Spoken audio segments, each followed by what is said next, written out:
Clara Bell knew she was walking toward the ruin of her life long before the chapel bell rang.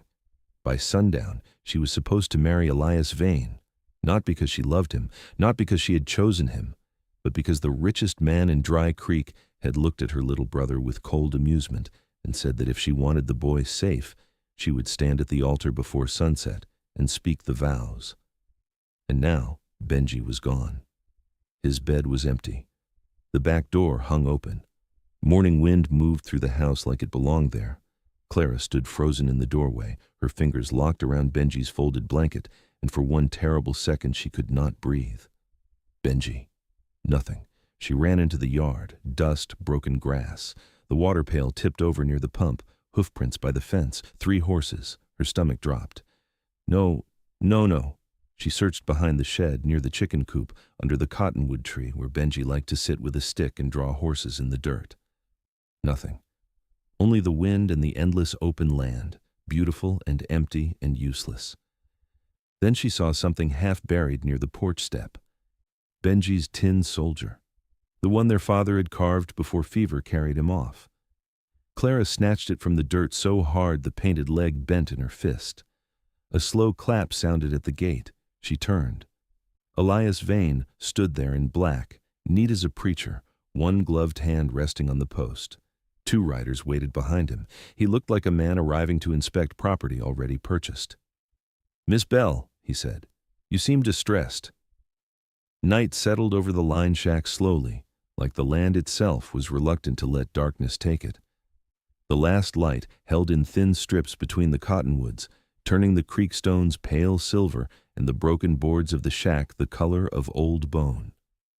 Crickets began their dry song. Somewhere far off, a coyote called once, then fell silent. Out here, the world looked empty. Clara knew better now. Men like Elias Vane did not disappear with the sun. They simply grew harder to see. Inside the shack, Martha had done what she could for Benji. She cleaned the cut at his hairline, cooled his forehead with damp cloths, and made him swallow a few careful sips of water at a time. Frank found an old lantern in the corner, coaxed it to life, and hung it low where the light would not show too much through the cracks. Benji slept fitfully on the bunk, one hand still wrapped in Clara's sleeve as if even unconscious, he feared waking alone again. Clara sat beside him and watched his chest rise and fall. Each breath felt borrowed. Her white dress, what had once been a wedding dress, was ruined now. Dust ground into the hem, blood dried across one sleeve. A tear ran from the waist nearly to the knee where she had caught on the stable fence. She looked down at it once and felt a strange, grim satisfaction. Good, she thought. Let it be ruined. Let no part of this day remain clean. Martha sat on the crate by the stove, sewing one of the torn seams with quick, practical hands, because that was what women did when terror became too large to hold directly. Frank was outside checking the horses again. Jonah had taken first watch and had not come back in for nearly half an hour. Clara told herself she did not care where he stood, yet she kept listening for his step. At last, Martha set the needle between her teeth and gave Clara a long look. "You should eat something." "I can't." "You can." "I said I can't." Martha tied off the thread with a sharp little jerk. "And I said you can. There's no virtue in collapsing." Clara almost snapped back, but the words died before they reached her mouth. Martha had earned the right to speak plainly today, more than earned it. So Clara took the heel of bread the widow offered and forced herself to chew. It tasted like dust. Martha watched until she swallowed. There, miracles do happen. Clara let out a faint breath that was almost a laugh. "You have a cruel bedside manner. I save tenderness for the dying. The rest of us get instructions." Benji stirred on the bunk. Clara set the bread down at once and bent over him. His face was flushed in the lantern light, but the trembling had eased a little. He blinked up at her, disoriented. "Still here?" he whispered. She brushed his hair back. "Still here." His lashes fluttered. "Did he find us?" "No." "You promise?" The word cut deeper this time because she had already promised once today. She had said it with all the certainty in the world, and yet she could feel how fragile certainty really was. Still, she did not let him see doubt. "I promise," she said again. Benji relaxed enough to drift back under. Clara sat very still for a moment after that, one hand resting over his. Then she rose and stepped outside before the grief in her throat grew visible. The night air was cooler than she expected. Jonah stood near the cottonwoods a little way from the shack, watching the dark line of the creek. He had his hat back on, brim low, rifle resting across his forearms. In the moonlight, he looked carved out of the same rough country around him, hard-edged, weathered, and entirely alone. For a few seconds, Clara only stood there. Then she walked toward him. He heard her before she got close. "Boy asleep?" "For now," he nodded. She stopped beside him, not too near, not far either. The creek bed stretched out ahead in silver patches and black shadow. Somewhere behind them, Frank moved around the horses with the muted clink of tack. Clara folded her arms against the night breeze. "How did you find him?" Jonah kept his gaze outward. "I was riding north from the rail camp, cut through dry wash to save daylight, heard a shot, then a horse where no horse ought to be running." His voice was even, but not empty. It sounded like a man who had learned to keep the important parts of himself under lock. "I found one rider first," he went on. "He'd dismounted to track something in the brush. I asked what he'd lost. He lied badly. That's usually enough to tell me I should keep asking." Clara glanced at him. "And then?" "He reached for his gun." She waited. When Jonah said nothing else, she understood. "You shot him." I hit his shoulder. "You don't sound uncertain." "I wasn't." A silence followed that should have frightened her. In some ways it did, but it frightened her less than Boone's silence, less than the town pretending not to see, less than Vane's clean hands and legal words wrapped around filth. Jonah shifted the rifle slightly. "The second man ran when he heard the shot. I found the boy tied in the shed." Clara looked down at the ground because suddenly she could not bear to imagine it and not imagine it at the same time. "In the dark?" she asked. "Heard him first." She swallowed. "Did he say anything?" Jonah was quiet for a moment. "Your name," he said, over and over. That hurt so sharply Clara had to press one hand against her ribs. Benji, frightened, tied up, probably believing no one was coming except the sister he trusted more than the world itself. The image settled into her with such force that anger almost felt like relief beside it. "I should have gone after him sooner," she said. Jonah turned his head then, studying her face beneath the moonlight. "With what?" "I don't know. A knife? A horse? Bare hands?" "That would have gotten you taken too." "Maybe." "And left him alone longer." She looked away again. He was right. She hated that. Not because he was arrogant, but because he was calm enough to say what the truth cost. After a while she asked, "Who's Frank?" A brief flicker of something crossed Jonah's face. Not quite amusement, familiarity. "Frank Doherty. Used to run freight, then cattle. Now mostly runs his mouth." That earned the smallest real smile from Clara. "Martha seems equal to him." "Martha seems equal to plague." That pulled a tired laugh out of her before she could stop it. The sound vanished into the trees. When it was gone, the quiet between them felt changed somehow, less strange, less armed. Frank approached from the horses, hitching his suspenders. "If you two are done discussing my faults, I've got a better problem." Jonah looked over. "What?" "Tracks on the North Ridge, not close. Maybe 2 riders, maybe scouts." Clara's spine stiffened. Frank saw it and softened a fraction. "Could be nothing. Could be ranch hands moving cattle. Could be our friends making sure we haven't grown wings." Jonah's expression hardened. "We move before dawn." "Thought so." Frank leaned against the shack wall and looked at Clara. "You still set on taking that ledger?" She held his gaze. "Yes." "Good," he said simply. She blinked. "That's all?" He shrugged. "I prefer a woman who knows whether she means to run or bite. Saves time." Martha's voice floated out from the doorway. "Try not to encourage anyone into heroic stupidity until morning." Frank tipped an imaginary hat toward her. "Too late." Jonah crouched and drew a rough map in the dirt with the butt of a knife. Clara and Frank knelt beside him while Martha remained in the doorway, arms folded, lantern light behind her like a warning. "This is Dry Creek," Jonah said, marking a square and a line for the main road. "Vane's ranch house sits southeast on the rise. Barns here, corrals here, office in the main house," Frank grunted. "You been there?" "Passed through once, enough to remember the layout." Clara studied the crude marks. There's a side veranda on the east wall, kitchen entrance too. Jonah looked up. You've been inside.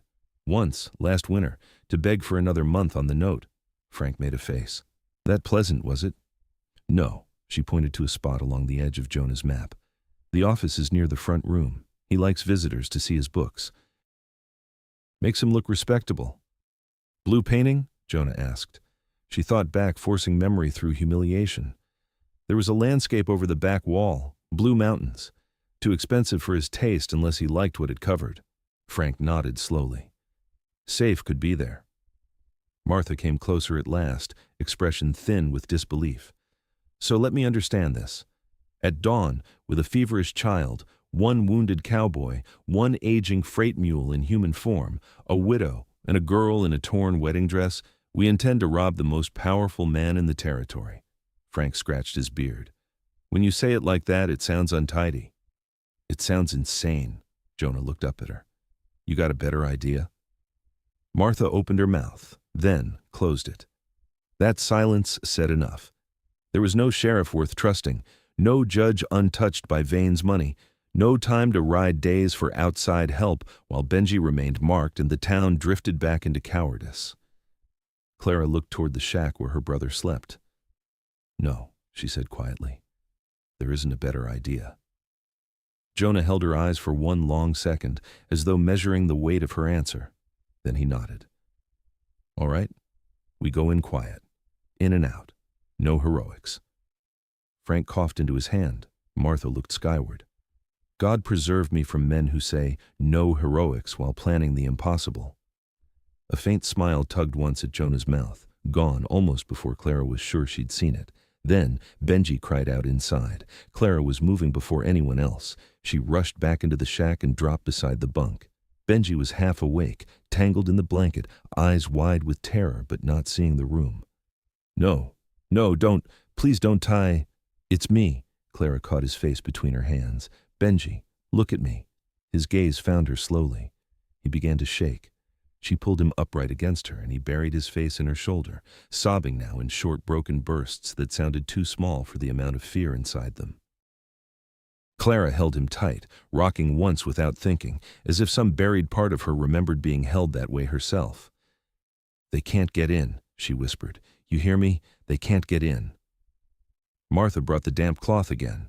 Frank stood back at the wall, suddenly looking as if he wished he were anywhere else. Jonah came to the doorway and stopped there, not intruding, not leaving. Benji's fingers clutched at Clara's torn sleeve. I was quiet, he cried. I was quiet like you said. You did everything right. I thought you wouldn't know where I was. I know now. I heard them say you'd marry him and then everything would be fixed. Clara closed her eyes. No, baby, nothing about that was ever right. He pulled back enough to look at her, tears streaking the dust on his cheeks. Are we poor because of me? The question hit her so hard, it stole the air from the room. Martha made a broken sound under her breath. Frank swore softly into the floorboards. Even Jonah's stillness changed. Clara cupped Benji's face and made him look only at her. No, she said, fierce now. Never say that again. We were hurt by cruel people. That is not the same thing. Do you hear me? His chin trembled. I tried to be useful. You are useful because you are you, not because you earn your bread. Not because you keep quiet, not because you make things easier for grown men too weak to protect you. That last part escaped before she meant it to, but once spoken, it stayed hanging in the room. Benji blinked at her, breathing hard. Then slowly, like a child inching back from the edge of a cliff, he nodded. She kissed his forehead. You are my family. That's enough. He clung to her until the sobs weakened into hiccuping breaths, and finally exhaustion dragged him back under. When he slept again, Clara eased him down and sat there beside him with her hand over his small chest. No one spoke for a long while. At last, Jonah stepped inside and rested his rifle by the door. You should sleep too. Clara did not look up. I won't. You can't stay awake till dawn. I can if I have to. He came a little closer, not close enough to crowd her, just close enough that his voice dropped lower. You don't have to do every hour alone. Something in that nearly undid her, not because it was tender, because it was said like fact. She looked up at him then. Really looked. At the scar by his jaw. The fatigue hidden behind the watchfulness. The kind of restraint that only came from damage, not innocence. "You speak like a man who knows about a loan," she said. A shadow crossed his face. "I do." It was the first honest thing he had offered about himself that did not dodge into silence. Clara held his gaze, feeling the night, the danger, the plan ahead, the feverish child breathing under her hand, the widow by the stove, the freight man at the wall, and this scarred stranger in the doorway who had walked into a chapel at the exact moment her life should have ended. And for the first time since dawn, hope did not feel like a fantasy. It felt like something thin and dangerous and real. Outside, the wind shifted. Jonah's head turned instantly toward the dark. Frank straightened from the wall. Martha set the cloth down. From somewhere beyond the cottonwoods came the faint crunch of a boot on gravel. Not horse this time, men on foot. Jonah reached for the rifle. "They found us," he said. The sound came again. A careful step on loose gravel beyond the cottonwoods, then another. Not riders, not men sweeping fast and loud with the confidence of a search party that expected easy prey. These steps were slower, measured, hunting. Jonah had the rifle in his hands before the third sound came. Frank moved just as quickly, lantern light catching the iron gray in his beard as he crossed to the wall beside the door. Martha blew out the lamp in one sharp breath, and the shack fell into darkness so sudden and complete that Clara heard her own pulse. Benji stirred on the bunk. Clara was beside him in an instant, one hand over his mouth before panic could turn into noise. His eyes flew open, wild in the dark, until her other hand found his cheek. "It's me," she whispered against his hair. "Don't speak." He went rigid, then nodded beneath her palm. Outside, the cottonwood leaves whispered in the wind. A boot scraped softly over stone. Jonah crouched by the doorway, head tilted, listening with the stillness of a wolf scenting danger. Frank held a revolver low at his thigh, jaw set hard. In the dark, Martha was just a shadow near the stove, but Clara could feel the force of her waiting all the same. Then came a voice. Creed. Low, male, close. Clara's whole body tightened. The voice came again, from just beyond the broken window. "You in there?" Jonah did not answer. The silence stretched. Then the man outside gave a humorless chuckle. "That'll be a yes," Frank muttered under his breath. "You know him?" "Unfortunately," Jonah said. The bootsteps shifted position. One man at the window, at least one more outside, maybe more hanging back. The first voice spoke again. "Mr. Vane's offering generous terms." Frank nearly snorted. Jonah's tone stayed flat. "He always does when he's afraid." That drew a pause. Then, "You hand over the woman and the boy, and you ride out breathing. No need for this to turn ugly." Clara felt Benji's fingers seize her sleeve in the dark. Something icy slid through her, but it lasted only a second. Then, rage burned through it. The same clean hatred that had risen in the chapel came back stronger now. They were still speaking of them like livestock. A bargain, a handover, a practical arrangement. She had spent too many hours today being discussed instead of heard. Jonah must have sensed her shift even in the dark. "Stay where you are," he said quietly, not looking back. Outside, the man laughed once. "You always did mistake stubborn for noble." Jonah's voice went colder. "And you always mistook a paycheck for a spine." That told Clara enough. They knew each other from before. Not friends, something rougher. The kind of old knowledge men carried out of bad years and worse places. A second voice called from farther left. "We don't have till dawn, Cal." So, the man at the window was Cal. Cal ignored the interruption. "Last chance, Jonah." No answer. The next few seconds felt stretched thin as wire. Then Jonah moved. He rose in one brutal blur and drove the rifle butt through the broken window frame just as a hand came through from outside. A man shouted in pain. Glass fragments and splinters rained inward. Frank lunged for the door. Martha ducked low. Benji flinched hard against Clara. Gunfire exploded. One shot from outside, one from Frank, then another from somewhere beyond the trees. The shack shook with noise. "Down!" Frank roared. Clara dragged Benji off the bunk and onto the dirt floor behind it, covering him with her body. He was trembling so hard she could feel each shudder through her ribs. "It's all right," she whispered again, though this lie had become almost sacred now. "Stay under me." A bullet punched through the wall above the bunk, showering them with dry wood dust. Martha swore viciously from the stove. "If I live through this, I'm becoming unbearable." Frank fired through the open crack of the door, and someone outside cursed. Jonah had already shifted from the window to the side wall. "Two at least," he snapped. "One wounded." "Three," Frank answered. "I heard the left flank." Clara lifted her head enough to see shapes moving through the gaps in the boards, shadows among shadows. Not many men, but enough. Not a full search party then. A quiet team sent ahead, either to reclaim them or keep them pinned until the rest arrived. That meant Vane knew the general area now, which meant the shack was already lost. Jonah knew it too. "Rear side," he said. "We break west." Frank fired again. With the child? With the child alive? Another shot tore through the wall near the stove and sent Martha flat to the floor. She came up coughing and furious. "I have had enough of being shot at by men with no manners." Even now, despite everything, the line nearly broke the panic strangling Clara. Benji whispered against her shoulder, "Clara, I'm sorry." That ripped through her worse than the bullets. She took his face in both hands, forcing him to look at her even in the dark. "Don't you dare apologize. Not for this, not ever." His lips trembled. Another voice shouted outside, farther back this time. "Set the wall!" Jonah's head snapped toward the sound. "Move now!" Frank kicked the rear boards near the collapsed section. Rotten wood gave way with a crack. Night air rushed in through the opening. Martha was already up and moving, gathering the canteen and bandage roll in one hand, as if she refused to let common sense interfere with preparedness. Jonah covered the front while Frank widened the gap enough for a body to slip through.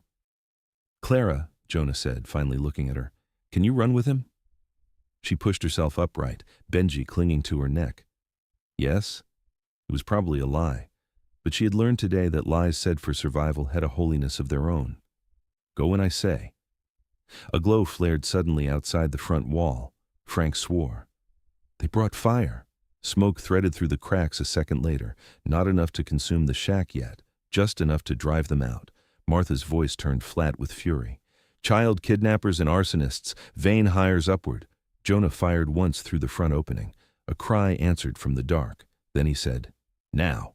Frank shoved Martha through first. Clara followed with Benji in her arms, ducking through the broken rear wall into cold night and dry weeds. Jonah came behind her. Frank last, kicking a loose plank back into place as if an extra heartbeat of confusion might help. They ran bent low through the cottonwoods. Smoke spread behind them in thin gray ribbons. The moon was half-veiled now, enough light to move, not enough to feel safe. Clara's boots slid on loose stones. Branches clawed at her torn dress. Benji's breath came hot and uneven against her throat. Somewhere behind them, a man shouted, "They're out the back!" Then came more gunfire. A bullet snapped through leaves overhead. Jonah caught Clara's arm and yanked her sideways, just as another shot struck the tree where her head had been. The bark burst apart. "Keep moving," he said. They dropped into the creek bed, stumbling over pale rocks and dry roots. Frank stayed to the rear now, turning twice to fire back in slow pursuit. Martha ran with astonishing determination for someone who had spent most of the day sewing and surviving men's decisions. The creek forked ahead. Jonah pointed toward the left branch. "There," Frank shook his head. "Two open. 300 yards and a cut bank. We make the ridge from there. That's if no one's already circling. We don't have time for better." That ended it. They ran.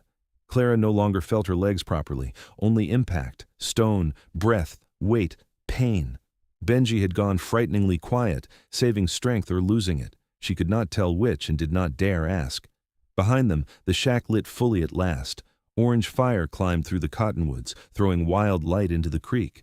For one terrible moment, the flames painted all of them in gold, making targets of every moving body. A shot rang out. Frank stumbled. Martha cried out, "Frank!" But he did not go down. He caught himself on one hand, shoved back up, and kept moving with a curse that sounded half like prayer and half like murder. "Hit?" Jonah barked. "Winged," Frank growled. "Keep the girl moving." Clara wanted to protest the word girl, wanted to say she was carrying a feverish child through a burning ravine while armed men hunted them, and that qualified her as something beyond girl. but she had no breath to waste on pride. The cut bank rose ahead like a black wall. Jonah scrambled up first, turned, and reached for Benji.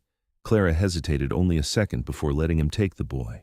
Jonah lifted him one-armed with shocking ease, passed him up to Martha at the top, then turned back for Clara. "I can climb." "Then do it." She grabbed roots and stone and hauled herself upward, skirts catching, knees scraping raw. Jonah shoved at her boot when it slipped, not gently, just enough. Frank came up last, one hand pressed to the back of his shoulder where blood darkened his coat.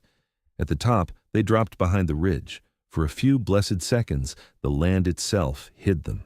Everyone was breathing hard now. Martha had Benji against her chest, murmuring to him in a low, fierce stream of nonsense that sounded almost maternal. Frank sank to one knee and checked the wound at his shoulder. Jonah rose just enough to look back over the ridge toward the burning shack. Clara followed his gaze. Flames had swallowed most of the roof. Men moved below in broken orange flashes, shouting to one another. One pointed toward the ridge, but not with certainty. They had lost sight of them in the dark. For now. Jonah dropped back down. "We keep west till first light, then south around Dry Creek." Frank hissed through his teeth as he tightened pressure on the wound. "And after that?" Jonah looked at Clara. Even now, after the fire, the shots, the running, he asked with his eyes instead of deciding for her. She thought of the ledger behind the blue painting, of Vane in the chapel, of Boone looking away, of Benji asking if they were poor because of him, and she knew. "We don't run forever," she said. "We go back." Frank's grim face broke into something close to approval. "Good." Martha shut her eyes briefly, perhaps appealing to heaven for replacement companions. Jonah looked toward the burning line shack one last time, then back at Clara. "Then we do it smart." For the first time, Cal's voice drifted up faintly from below through the trees. "Jonah!" he shouted. "You can't keep her alive out here." Jonah's face hardened, but Clara spoke first, loud enough for the dark to carry it. "He couldn't keep me safe in town," she called back. "That's why I left." Silence answered. Then Frank let out one rough bark of laughter. Martha muttered, "That was extremely satisfying." Jonah's eyes met Clara's in the dark. This time, the respect in them was unmistakable. Below them, the fire kept burning. Above them, the night went on. And somewhere ahead, inside the house of the man who had tried to own her by sundown, a ledger waited behind a blue painting. They moved west through the remainder of the night and stopped only when the sky began to pale behind the ridges. By then, Clara could barely feel her feet. The torn wedding dress was caked with dust to the knee, stiff with dried creek mud and Benji's blood. Her hair had half fallen from its pins. Her hands were scratched raw. Every part of her body ached with the dull, distant pain that came after terror had burned through the first strength and left only will behind. But Benji was still breathing. That was enough. They found cover in a shallow hollow ringed by scrub cedar and low stone, invisible from the open flats unless a rider nearly stumbled over it. Frank unsaddled the horses with one working arm and a running stream of insults aimed at his shoulder. Martha forced him to sit and let Jonah clean the wound, though the older man objected as if dignity were more important than blood loss. "It barely touched me," Frank muttered through his teeth. "It passed through your coat and shoulder meat," Jonah said. "That counts." "I've had worse." "I believe that," Martha snapped, "which is probably why you mistake stupidity for endurance." Clara almost smiled, but the moment vanished when Benji coughed weakly against her shoulder. She dropped at once to her knees beside a flat patch of shade and eased him down onto a folded blanket. In the gray dawn light, he looked exhausted beyond words, cheeks flushed from fever, lashes smudged with dried dust. Every time she thought he had begun to recover, his breathing reminded her how close he still hovered to the edge. Martha came quickly, touching the boy's forehead. "Still hot," she said. Clara's stomach tightened. "Worse?" "Not much. Maybe not. Hard to tell without a proper room and proper medicine and a world less interested in ruining children." Benji cracked his eyes open. "Are we home?" The question broke something soft in Clara that she had been holding together by force since morning. She brushed the hair from his forehead. "Not yet." He looked around the hollow, confused by the unfamiliar rocks, the horses, Frank's torn coat, Jonah crouched near the saddlebag, Martha wringing out a cloth. "Did we lose the bad men?" For now, Clara said. Benji nodded as though that was enough. Then his gaze snagged on the remains of her dress. You didn't marry him. The words were so small, so careful, as if the answer might still wound him no matter what it was. Clara leaned down and kissed his brow. No. A weak breath left him, almost a sigh, almost relief made visible. Good, he whispered, and drifted back into sleep. Clara sat back on her heels and covered her face for one brief second with both hands. When she lowered them, Jonah was watching her from across the hollow, not intruding, not pitying, just watching as if he understood the exact shape of the moment and had no intention of cheapening it with comfort too easy to distrust. Frank broke the silence first. We can't sit here all day. Martha glanced up. Thank you, Captain Mercy. He ignored her. Vane'll have men on every road by now, if he hasn't already started spreading the word that we stole the boy and shot up his respectable wedding. Respectable, Martha repeated with disgust. Jonah drew a rough line in the dirt with his knife. He'll do more than that. He'll make the story clean for public use. Clara looked over. What do you mean? Jonah's gaze lifted to hers. I mean, men like Vane don't simply lose control and admit it. They rewrite. By now, Boone's probably telling anyone who'll listen that I abducted you, that Benji was found wandering, that the chapel turned violent because outsiders interfered in a lawful marriage. Martha's mouth hardened. And enough people will want to believe it, Frank nodded grimly, because believing it costs them less. That was the heart of Dry Creek, Clara thought bitterly. Not evil in every person, something in some ways worse. Convenience. Fear dressed as practicality. Cowardice that called itself good sense. She looked down at Benji.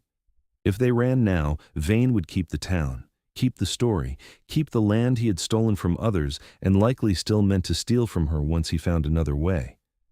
Keep the sheriff. Keep the silence. No. Something had already changed in her too deeply to go backward. What happens if we get the ledger? She asked. Frank answered first. Depends what's in it. Jonah sheathed the knife. Likely names, debts, transfers, bribes, maybe false signatures if he's sloppy or proud enough to keep them. He's proud, Clara said at once. Martha glanced over. You sound certain. I've seen his office. Clara's voice sharpened with memory. He likes his power arranged neatly where people can smell it. Leather chairs, polished wood, expensive ink, books he never read. He wants visitors to understand he is the kind of man whose theft has become respectable. Frank grunted. That sort always keeps records. Jonah nodded. And if Benji heard right, the ledger is the one thing Vane fears losing. Clara stared toward the horizon where the first real gold of morning had begun to edge the land. Then we take it.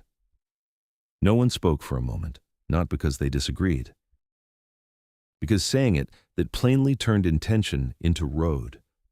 Martha sat back on the crate she had claimed as a stool and looked at each of them in turn. Before you all go marching toward disaster, I'd like to remind the room that we also possess one feverish child, one wounded man, one widow with a weak knee, and exactly no legal protection. Frank raised a hand. In fairness, my shoulder wound has improved my mood. It has not. Jonah ignored them both. His eyes remained on Clara. If we do this, we don't do it half-ready. I know. We need the house layout. I can give you what I remember. We need somewhere safe for Benji while we're inside. That stopped her. Clara's hand moved at once to the boy's hair. He could not come near Vane's ranch house again. Not hurt, not feverish, not after what had already been done to him. But leaving him anywhere felt like asking her own body to divide. Martha saw it on her face. I'll stay with him, the widow said. Clara looked up sharply. No. Yes. It's too dangerous.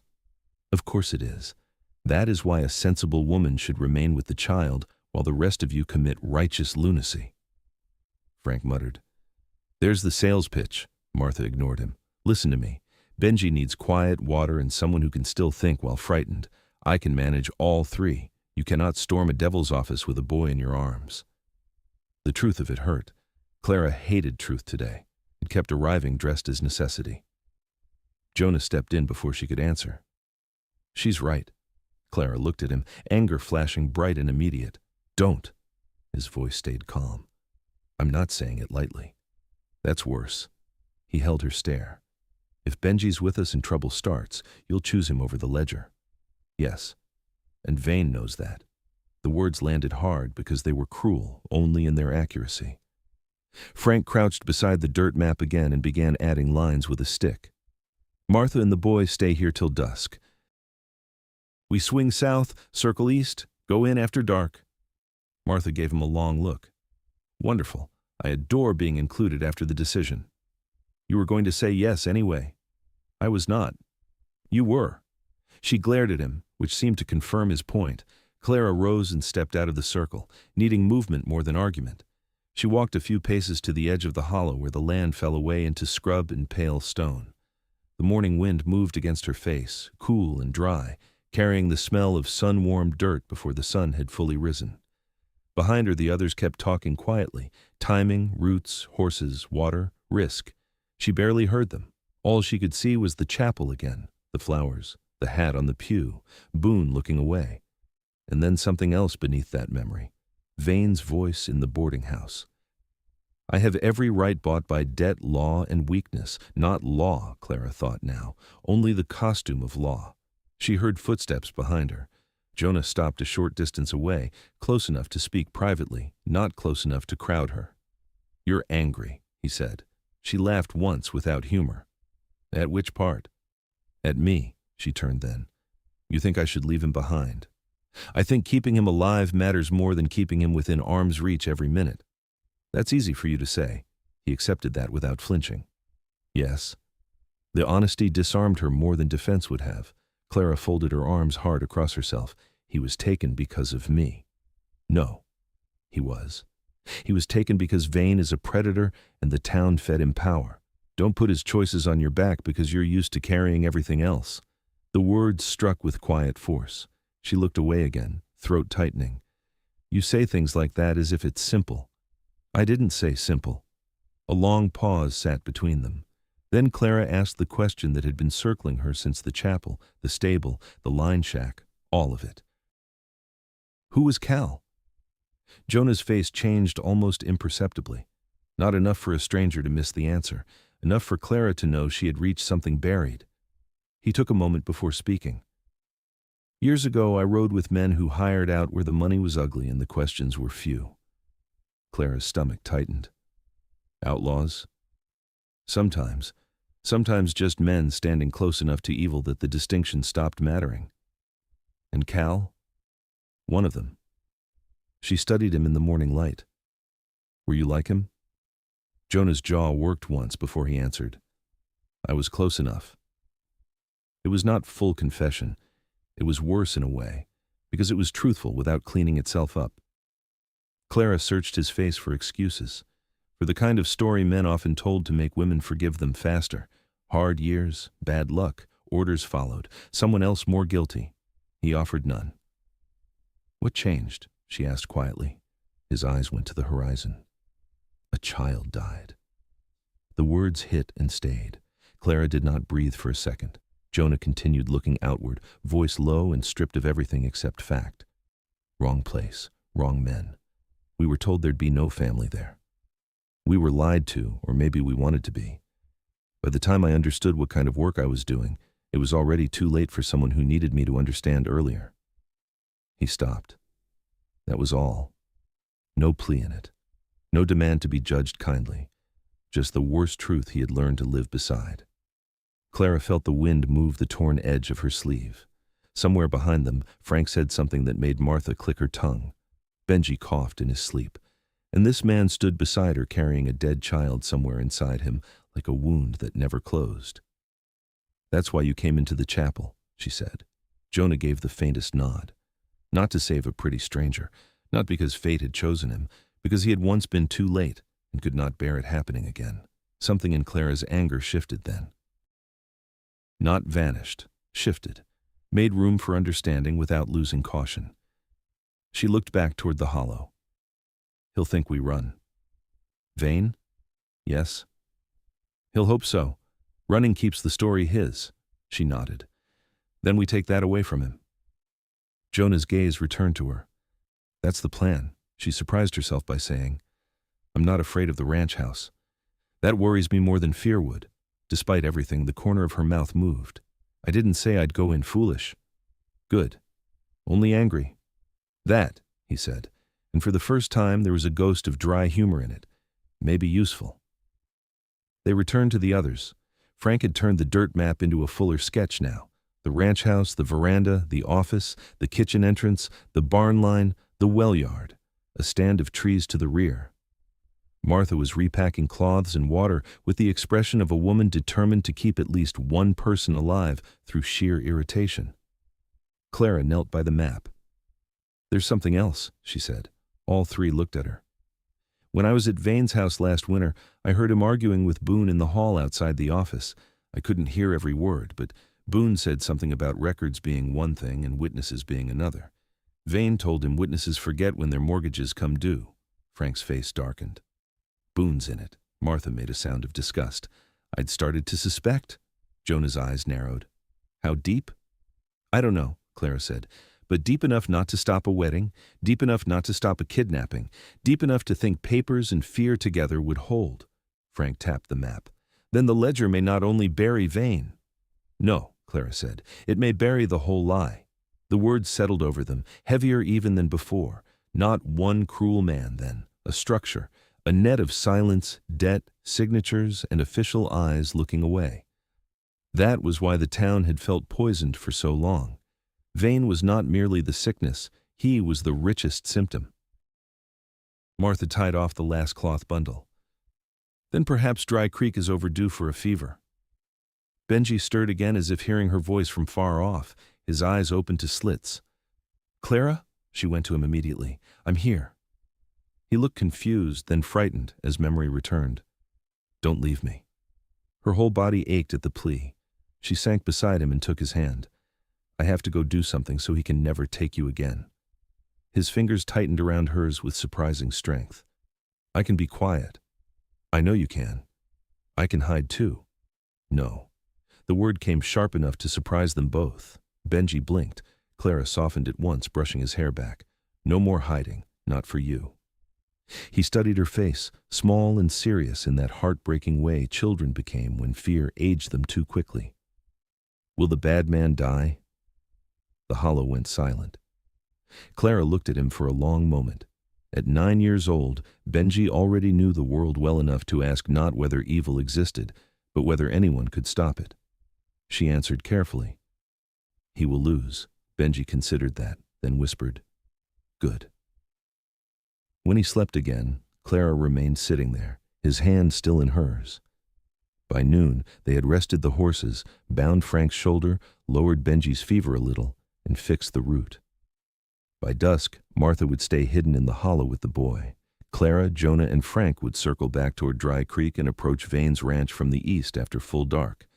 It was reckless, necessary, and sharper now than simple revenge, because the ledger was not only about Clara's forced marriage or Benji's kidnapping. It was about every family whose suffering had been written neatly into profit. As the sun climbed and the day stretched toward the dangerous work ahead, Clara looked once more at the shredded white dress around her legs and thought with a cold, steady certainty. By sundown yesterday, Elias Vane had believed she would belong to him. By sundown today, she meant to take his future apart with her own hands. They left the hollow at dusk. The sky was still holding the last bruised colors of evening when Martha pulled Clara aside and pressed a small parcel into her hands. A strip of bread, a folded cloth, and the little tin soldier Benji had dropped in the yard that morning. Clara stared at it. Martha's weathered face softened, just for a second. "He asked for it when he woke. Then he said you should take it instead." Clara closed her fingers around the bent little figure and felt something tighten in her throat. "How is he?" "Still weak, less hot than before, angry enough to live, which I consider promising." That pulled the faintest breath of a laugh from Clara. Martha squeezed her forearm. "Bring back what you need to bring back." Clara nodded. Then she crouched beside Benji one last time before leaving. He was wrapped in blankets near the sheltered side of the hollow, pale and tired but awake enough to know what was happening. His eyes went immediately to her torn dress, then to the rifle Jonah had slung over one shoulder, then to Frank, adjusting his coat with a grimace. "You're going," Benji said. "Yes." "To the bad man's house." Clara did not bother asking how he knew. Children understood more than grown people like to pretend. She brushed a thumb across his cheek. "I need you to stay with Martha and do exactly what she says." Benji's mouth tightened. "I'm not a baby." "I know that." He looked away. "I don't like when people leave." The simple honesty of it almost broke her more than tears would have. She bent close enough that only he could hear. "I'm not leaving you. I'm going to make sure no one can ever use you against me again." His lashes lowered. Then he reached under the blanket and pushed something into her hand. A button, old brass, scratched and dull. "Our fathers," he whispered. "For luck." Clara closed her fingers over it beside the tin soldier. "I'll bring it back." "You better." She kissed his forehead. Then she stood before staying became impossible. Jonah watched that exchange without speaking. Frank, to his credit, also kept his mouth shut. Only Martha muttered, "If any of you die, I'll be impossible about it." "Noted," Frank said. They rode south first, cutting wide around Dry Creek as darkness thickened across the land. The moon had not yet risen, which suited Jonah. He kept them off the main track and through low country where scrub and rock swallowed sound. Clara rode between him and Frank, wrapped now in a dark coat Frank had produced from his saddlebags to hide the white ruin of the wedding dress. The coat smelled faintly of tobacco, horse, and old leather. It felt like armor anyway. No one wasted words for the first mile. The closer they drew to Vane's ranch, the quieter all three became. Not from uncertainty, from focus. The emotional fire that had carried them through the chapel, the stable, the burning shack.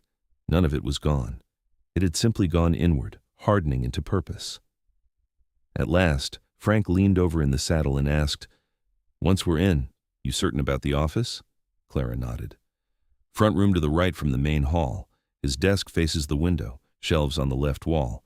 The painting hangs behind him." "The Blue Mountains," Jonah said. "Yes." Frank grunted. "Subtle devil." Jonah slowed his horse and lifted a hand. Ahead, the land rose gently, and beyond the rise, the ranch came into view. Even in darkness, it looked rich. A long main house with lamp glow and 3 front windows, a veranda wrapping the east side, barns and corrals farther off, a water tower, bunkhouse, and wagon shed spread behind like obedient satellites around the center of Vane's power.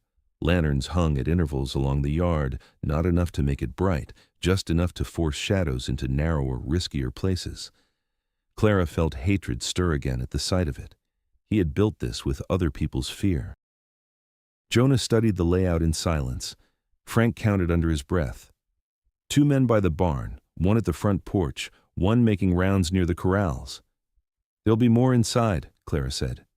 "Yes," Jonah answered, "but outside is what matters first."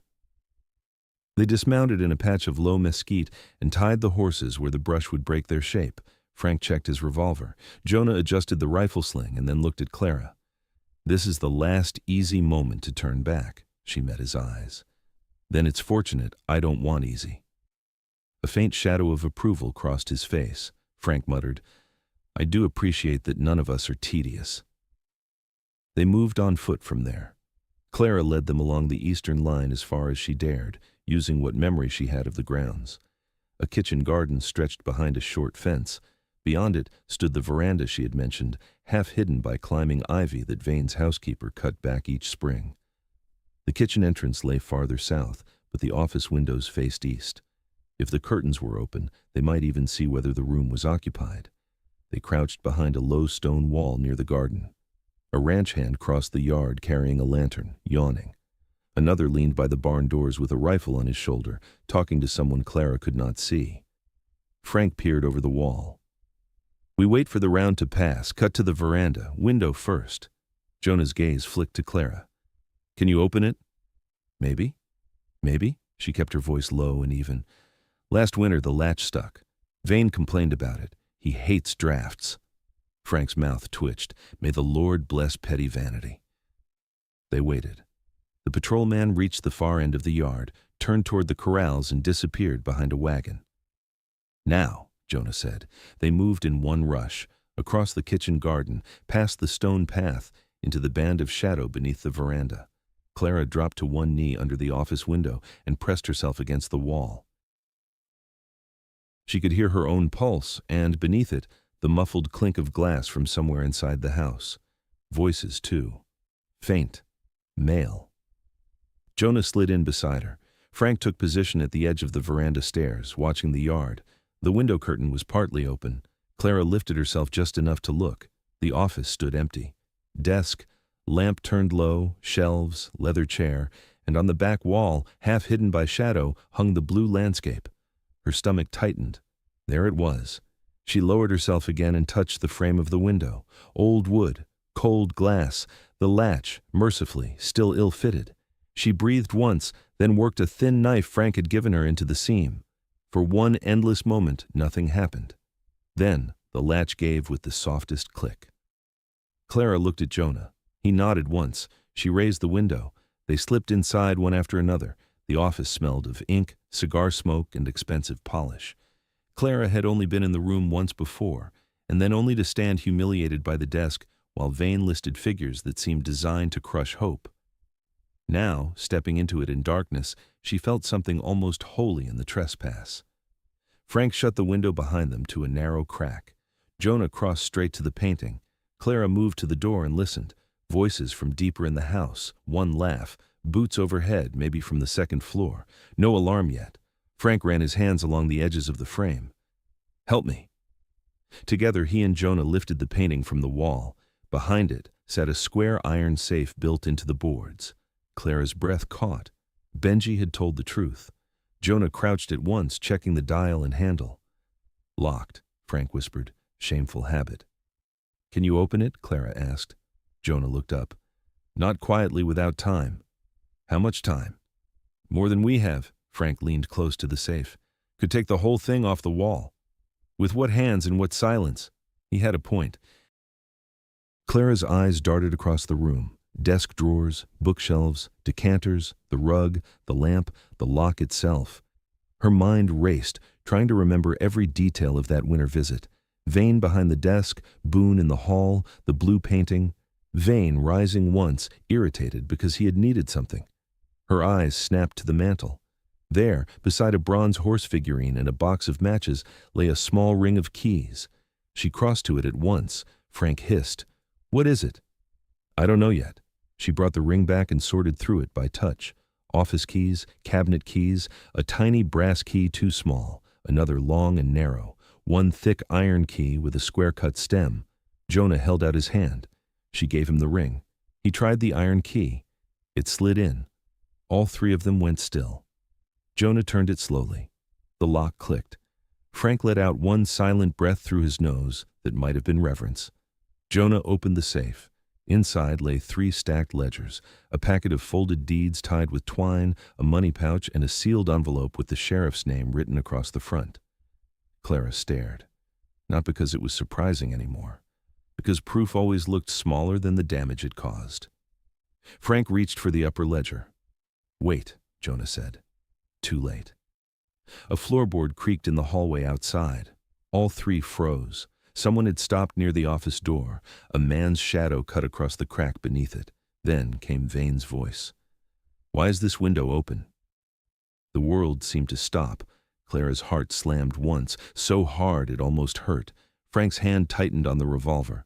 Jonah closed one hand around the ledger and reached for Clara with the other, pulling her silently behind the side of the desk just as the door latch began to turn. Vane stepped into the room. He wore no coat now, only shirt sleeves and a dark vest, as if the house itself belonged so fully to him he did not need armor inside it. But the moment he entered, he knew. The painting leaned crooked against the wall. The safe stood open. His office was no longer his. For one suspended second, he did not move. Then his face changed. Not surprise, not exactly. Recognition.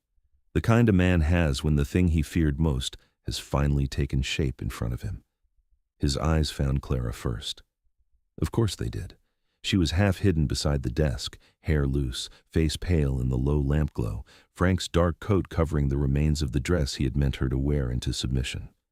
She saw the precise instant he understood that everything had turned. "You," he said.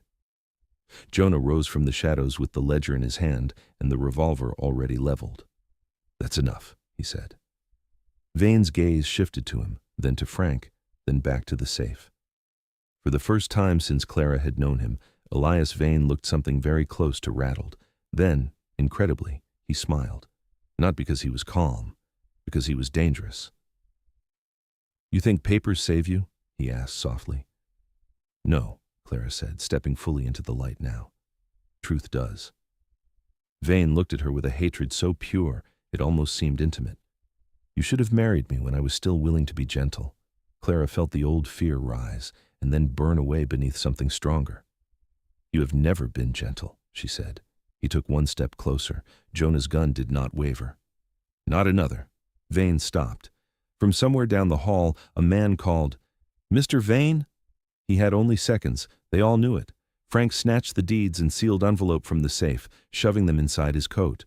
Jonah kept the ledger. Clara grabbed the second ledger before she fully thought it through. If one book mattered, two mattered more.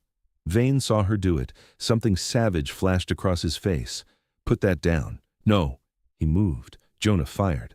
The shot blasted the room apart. Glass shattered. Vane staggered backward with a cry, his arm jerking as the bullet tore through the fleshy part of his upper sleeve instead of his chest. The lamp toppled from the desk. Flame licked across the rug, and suddenly the quiet theft was over. Shouts erupted in the hallway. Frank swore. "Time to go!" Jonah seized Clara's arm and shoved her toward the window as smoke began to curl upward from the fallen lamp. Vane, clutching his bleeding arm, hit the side of the desk with a crash and looked less like a rich land baron now than a cornered animal in expensive clothes. Good, Clara thought with cold clarity. Good. They scrambled through the window into the dark, just as the first ranch hand burst through the office door behind them, and the whole ranch exploded awake. The ranch erupted into noise the instant they hit the ground. Men shouted from the veranda. Boots thundered inside the house. A second lamp flared somewhere deeper in the hall, then another, until yellow light began jumping from window to window like the whole place was waking in anger. Behind them, smoke spilled through the office window where the fallen lamp had caught the edge of the rug. Frank hit the dirt first, rolled, and came up swearing with the deeds stuffed inside his coat. Jonah landed beside him and turned at once, one hand reaching back for Clara. She came through the window clutching the second ledger against her chest. For one split second, her boots slipped on the stone path below the veranda. Jonah caught her by the waist and kept her from going down. "Run," he said. That was all. No wasted motion, no wasted breath. They ran. Across the kitchen garden again, through the dark rows of late beans and trampled herbs, past the little fence where shadows broke and reformed under the lantern glow. A shot cracked from the veranda railing behind them. Dirt spat near Clara's ankles. She didn't look back. The ledger felt heavy in her arms, not by size, by meaning. By all the ruined lives pressed into ink across its pages, every stride jarred it against her ribs like a second heartbeat. Frank veered left toward the low wall where they had crouched before. "This way!" Another shout rose from the house. "Stop them!" Then Vane's voice, raw now with pain and fury instead of cold control. "Shoot the man, bring me the girl!" Clara felt those words hit her spine like ice. Not the ledger, not the deeds, not even the boy, this time. The girl, as if he still thought she was an object to be reclaimed if only the right men moved fast enough. A savage clarity came over her. He still did not understand. Good. Let him learn too late. They reached the wall and dropped behind it just as two ranch hands came pounding around the side of the house. Jonah fired once over the stones, and one of the men fell back with a cry. The other dove for cover near the rain barrel and began shouting for more guns. Frank looked toward the mesquite where they had left the horses. Lanterns were already moving that way. "Damn," he muttered, "they've cut the straight path." Jonah's eyes flicked across the yard. Barn, corrals, wagon shed, water tower, men running between them in broken lines of light. "We go through the barn," Frank grinned grimly. "That's a terrible plan." "It's the only one." Clara hugged the ledger tighter. "Then go." They broke from cover and sprinted low toward the rear buildings. A bell began clanging somewhere near the corrals, one of the ranch alarms, meant for fire or rustlers. Horses screamed in answer. The entire yard had become movement and confusion, exactly the kind that could hide them for a few precious seconds or kill them if they hesitated. They reached the side of the barn. Jonah hit the wall first and flattened against it, breathing hard but controlled. Frank came next. Clara almost made it cleanly, then felt a hand seize the back of her coat. One of the ranch hands had cut in from the dark. He yanked her so hard the ledger nearly slipped from her grasp. Clara spun with a gasp. The man was young, barely older than she was, but broad and desperate, his face half lit by lantern glow and fear. "Give me the book." She drove the corner of the ledger into his mouth with both hands. He shouted and stumbled. Before he could recover, Clara snatched the tin soldier from her pocket without even thinking and slashed it across his cheek like a jagged little knife. The bent metal tore skin. Blood sprang bright. The man reeled back, swearing. Jonah was there a second later. He slammed the ranch hand into the barn wall with a force that knocked the breath from him and left him crumpled in the dust. For one stunned beat, Jonah looked at Clara, then at the tin soldier still clenched in her hand. "You all right?" She was shaking hard now, breath broken and fast, but she lifted her chin. "Yes." Frank barked once under his breath, something almost like approval. "Remind me not to misplace children's toys around you." No one laughed. There was no time. Jonah shoved the barn door inward. Inside, darkness, hay, and the warm, rank smell of cattle feed swallowed them whole. Moonlight leaked through gaps in the boards. Horses stamped nervously in the side stalls, rolling their eyes at the noise outside. Frank moved ahead, one hand pressed briefly to his wounded shoulder. "Rear loft ladder, then down the west hatch." A shout went up outside the barn. Someone had seen the open door. Jonah pushed Clara toward the inner aisle. "Go!" They ran between stalls. A mare kicked at her boards. A mule brayed wildly. Above them, pigeons burst from the rafters in a chaos of wings and dust. Clara could barely see where to place her feet, only Frank's shadow ahead and Jonah's presence close behind. Then a lantern flared at the front entrance. "They're in the barn!" Gunfire ripped through the dimness. Splinters burst from the stall post by Clara's shoulder. A horse shrieked and slammed against its boards. Frank grabbed the ladder to the hayloft and hauled himself up one-armed with appalling stubbornness. Clara shoved the ledger onto the loft first, then climbed after it. Jonah came last, turning once mid-climb to fire downward and drive the men back. They hit the loft floor in a storm of dust and old hay. Frank kicked open the west hatch. Cold night air rushed in. Below lay the rear pen, half-fenced, opening toward the low gully beyond the corrals. Freedom, almost close enough to taste. Almost. A ranch hand rose from behind the fence line with a rifle already aimed. "Don't move!" Frank swore. Jonah flattened beside the opening. Clara snatched up the ledger again and dropped low. The ranch hand stepped nearer, trying to see into the dark loft. "Mr. Vane says the woman comes back alive. The rest of you don't matter." Clara felt something in her go utterly still. There it was again. The truth of all of it. Not law, not order, not justice. Possession. From below, men were crashing into the barn aisle now. They had seconds at most. Jonah glanced once at Frank. Frank gave the tiniest nod. Then he groaned loudly, like a wounded man losing strength, and let his revolver clatter across the loft boards. The ranch hand below shifted his aim at once toward Frank's side of the opening. That was enough. Jonah rose and fired in the same motion. The rifleman cried out and dropped backward into the dirt. "Move," Jonah snapped. They went through the hatch. Frank first despite the shoulder, then Clara, who half jumped and half fell into the rear pen with the ledger locked to her chest. Jonah came last, landing hard enough to stagger before shoving them all toward the broken fence line. Behind them, voices were already rising inside the loft. "Out back! Circle them!" Frank grabbed the fence rail and kicked it loose. The wood gave. They plunged through into the gully beyond, just as fresh gunfire erupted behind them. A bullet clipped the edge of the ledger in Clara's hands. The impact jolted through her arms. She gasped and nearly dropped it. Jonah caught her elbow. "You hit?" "No." The corner of the leather cover had torn open, pages nicked but still intact. Frank looked back once and laughed harshly. "Even the book's got more luck than I do." They scrambled into the gully, sliding on loose dirt and sage roots. The ranch behind them had become a blazing knot of lanterns and shouting men. Somewhere a horse broke free and thundered across the yard. Somewhere else, a man yelled that Vane was bleeding. Good, Clara thought again. Let him feel even 1 hour of fear. The gully twisted south and dipped beneath the edge of the property fence. Jonah led them along it at a crouching run until the shouting grew fainter. At last, they reached the mesquite stand where the horses had been left. 2 were still there. The third rope hung cut. Frank stared. They took one. Jonah's face hardened. We ride double. No choice, Clara said. Frank climbed onto the stronger gray with a hissed curse and held the reins for Clara. She mounted behind him awkwardly, still cradling the ledger. Jonah swung onto the second horse and wheeled it close. Then hoofbeats sounded from the rise ahead, not from behind. Ahead. 3 riders dropping fast out of the dark. Vane had guessed the line of escape. "Damn him," Frank breathed. The lead rider shouted, "Hold!"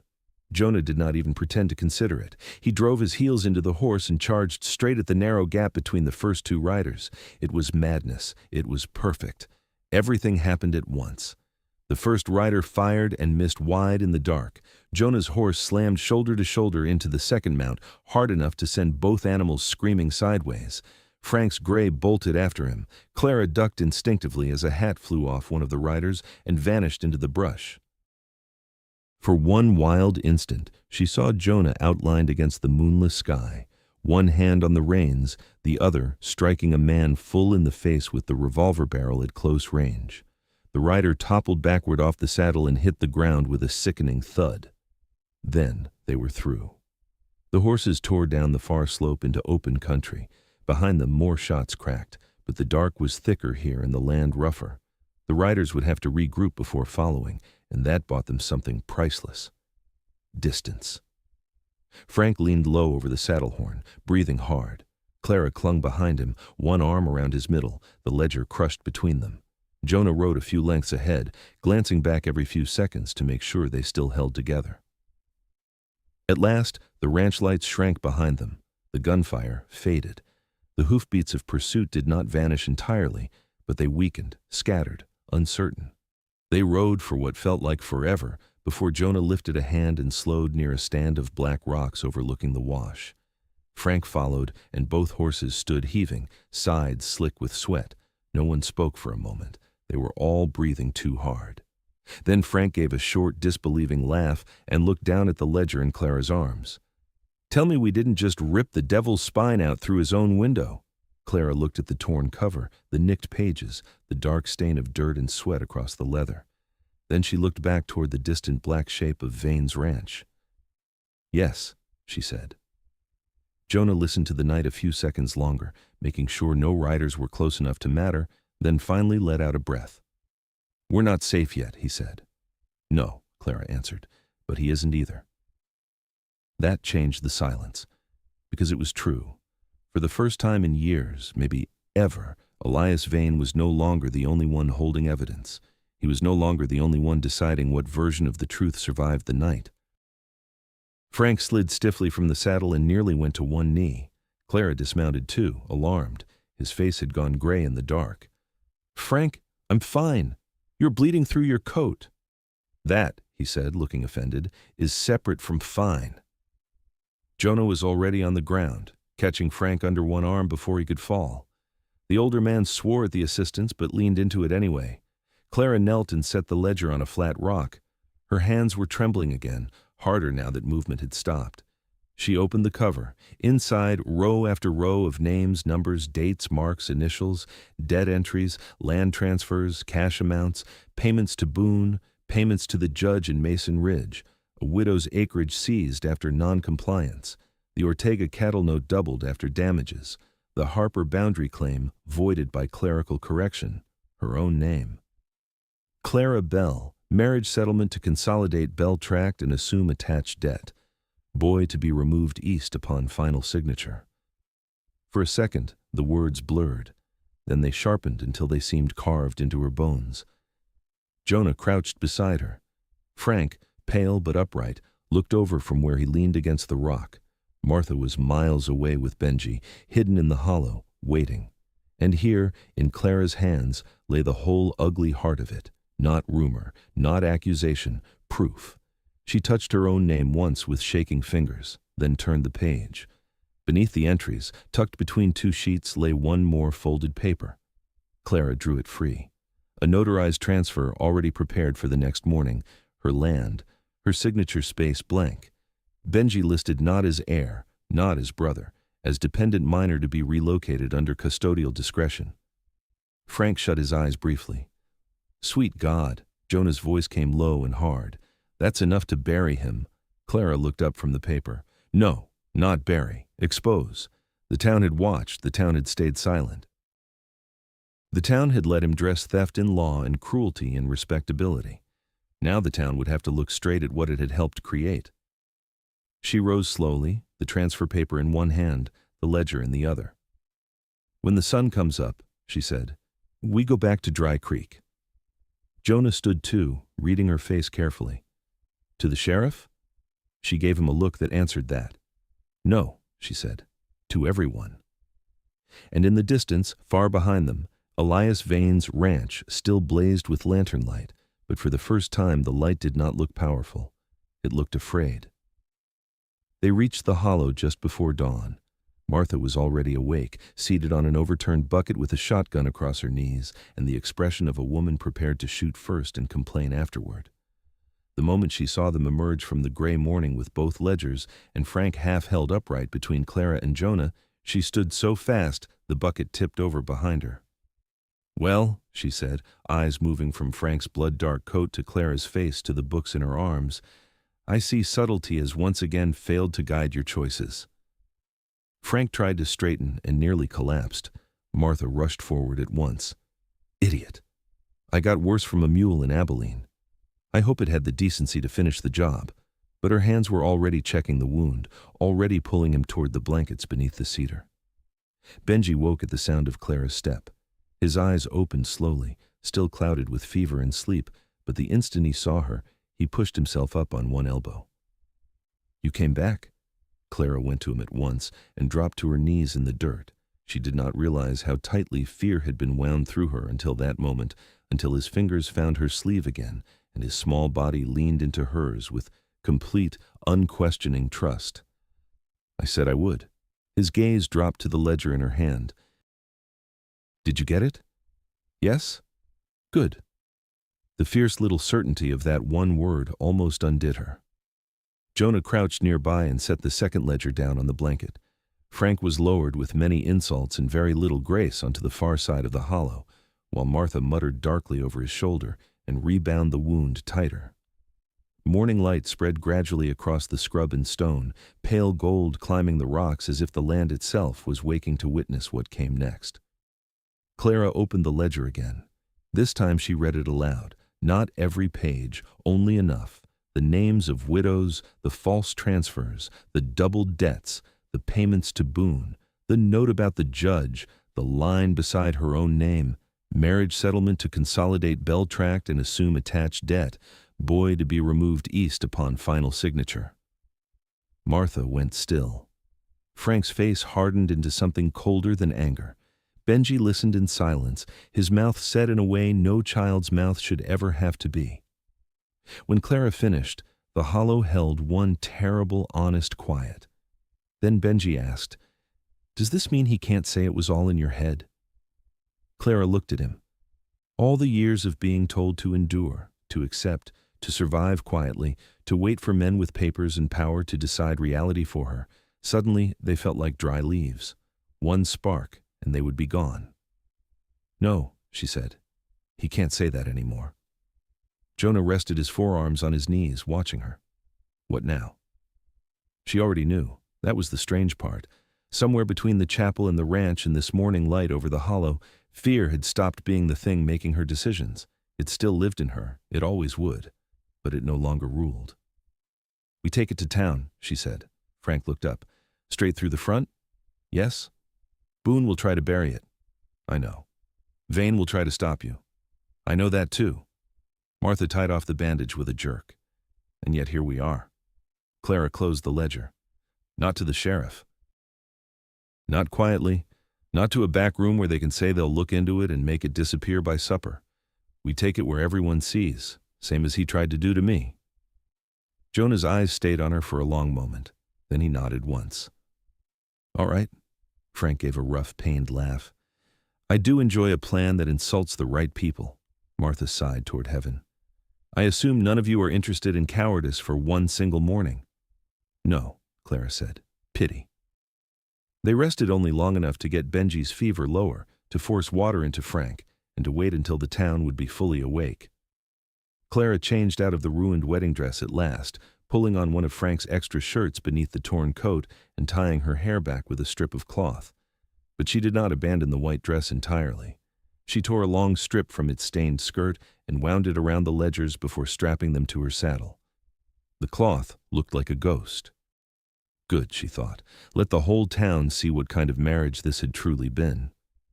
By mid-morning they rode toward Dry Creek, not fast, not hidden. Clara rode in front. Benji sat before her in the saddle, wrapped in a blanket despite his insistence that he was well enough to walk. Jonah rode on her right, Frank on her left, one arm stiff from the wound, Martha just behind them with the shotgun across her lap, as if she had been born daring men to test her. As they came over the rise above town, Clara saw people already moving below, wagons on the main street, women outside the mercantile, men at the hitching rail, children darting in and out of doorways, the ordinary shape of Dry Creek. It angered her all over again. By now, Vane's version of events would have been spreading for hours. Jonah the criminal, Clara the confused girl, Benji the frightened child led astray. Perhaps even the old favorite, misunderstanding. She felt the ledger under the strip of white cloth. Not today. They rode straight down the middle of the street. Heads turned. Conversation thinned, then stopped. A boy near the barber shop froze with a bucket in his hands. Old Mr. Pritchard stepped out from the feed store and simply stared.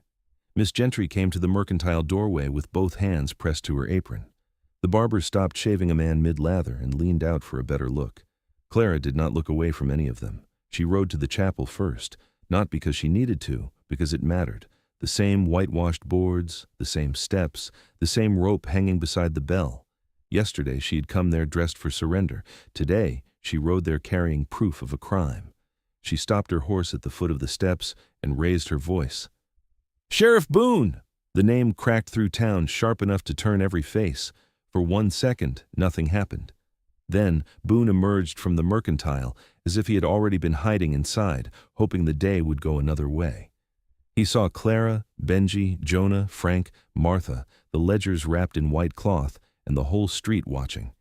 His expression changed by degrees. Alarm, calculation, anger. "Miss Bell," he said, "I was just about to organize a search for—" "No," Clara said. The word carried clean and hard.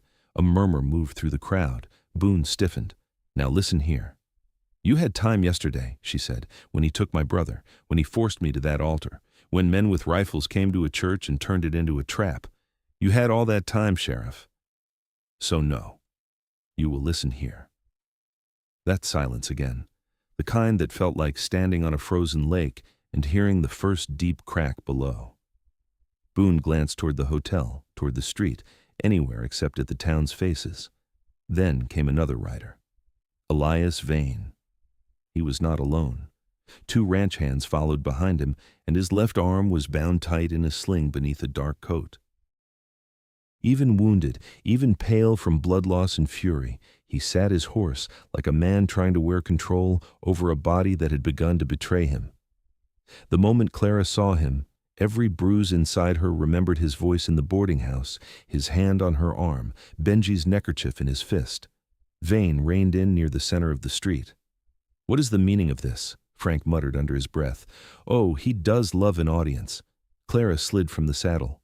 Benji tried to protest, but Martha was there at once, taking him gently and settling him onto the wagon step beside her, where he could see without being exposed. Jonah dismounted too, staying close without crowding her. Frank followed more slowly, jaw tight with pain. Clara untied the white strip from the ledgers, the stained wedding cloth unfurled in her hands. Several women in the crowd made small, involuntary sounds when they recognized what it was. "This," Clara said, lifting it, "is what I wore when Elias Vane tried to force me into a marriage for my land." Vane's face went flat. "That is a lie." Clara dropped the cloth over the chapel railing and raised the first ledger instead. "And this is the book he kept while he did it." That stirred the crowd harder. Boone stepped forward at once. "Hand that over." "No," he reddened. "Those are private financial records. They are stolen lives written in ink." Vane's voice cut in, sharp with contempt. "This is absurd. The girl has been misled by criminals." Jonah's expression did not change, but Clara felt the stillness come off him again, dangerous and waiting. She opened the ledger before Vane could speak again. "Mrs. Harper," she called. A small widow in brown stood near the apothecary, startled as if her name had been pulled from a grave. "What?" Clara found the line and read it aloud. "Boundary claim voided by clerical correction. North Pasture transferred to Vane Holdings after judicial consideration. Payment delivered to S. Boone." Boone went white. The widow's hand flew to her mouth. Clara turned another page.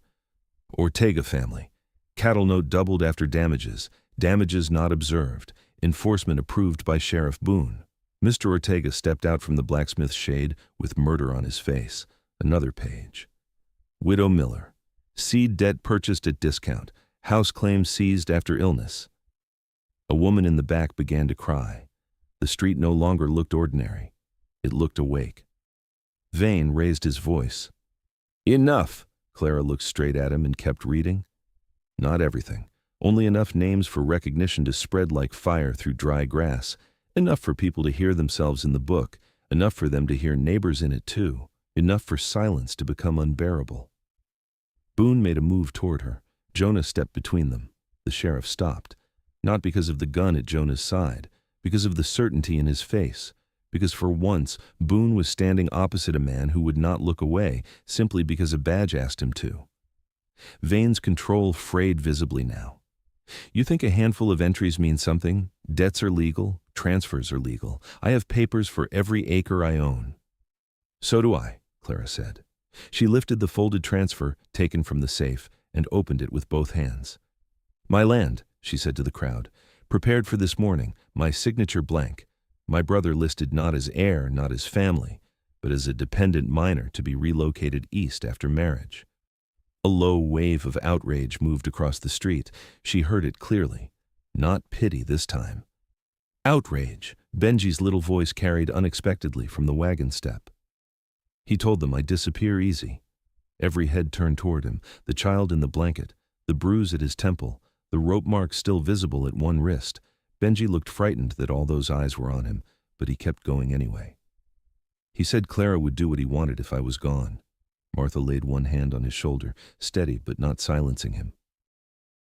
That was the moment the last thin fabric of respectability tore. Miss Gentry spoke first. "I saw them take the boy," Mr. Pritchard shouted from the feed store, "and I heard Vane say the wedding would happen whether she wanted it or not." Another voice joined, then another. "Widow Harper, Ortega, the barber." A woman Clara didn't even know by name, saying her husband lost land the same way. Truth, once spoken aloud, was proving contagious. Vane looked around and understood he was losing them, not all at once, not cleanly, but losing them. His face changed.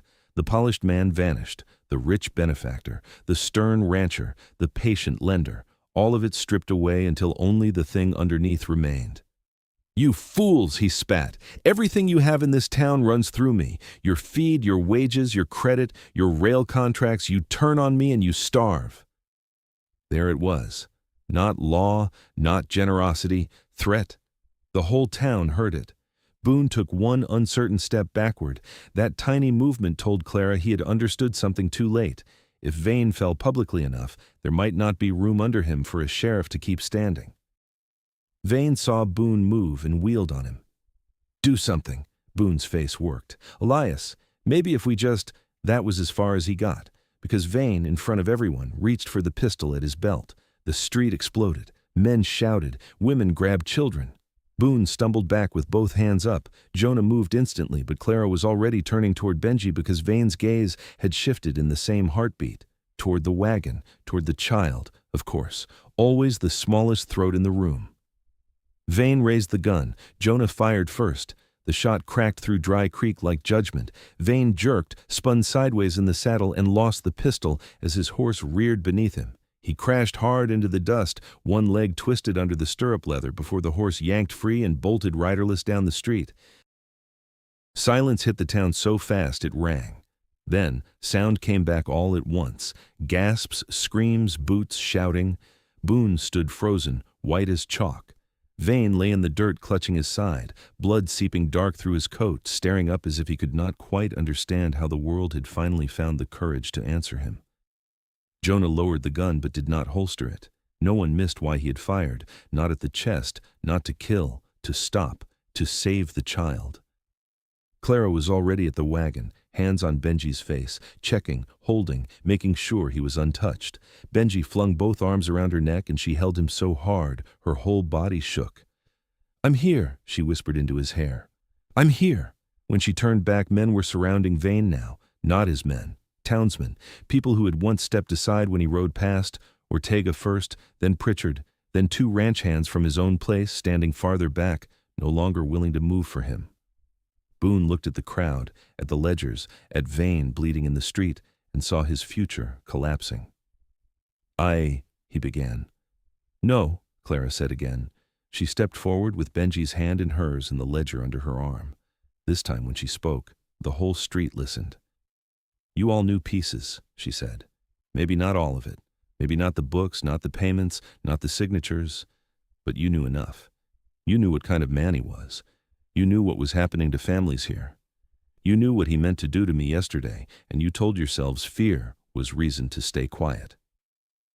No one moved. No one dared. Her voice shook once, then steadied.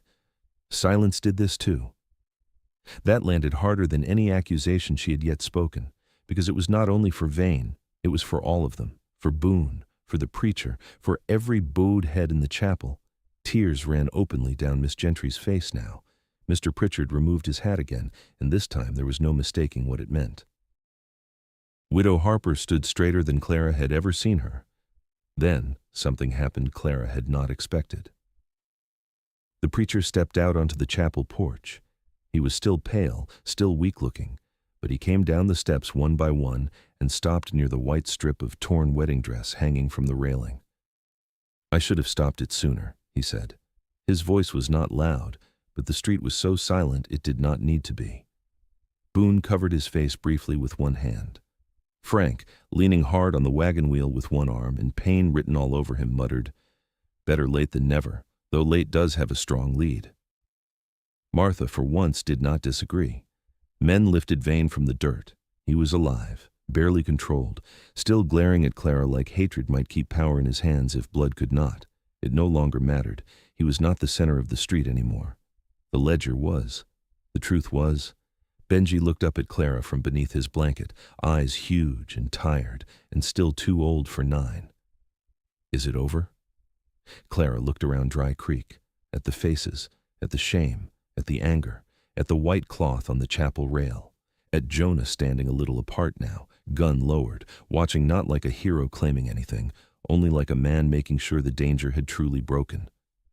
She knelt in front of Benji and touched his cheek. "Yes," she said, and for the first time it was true.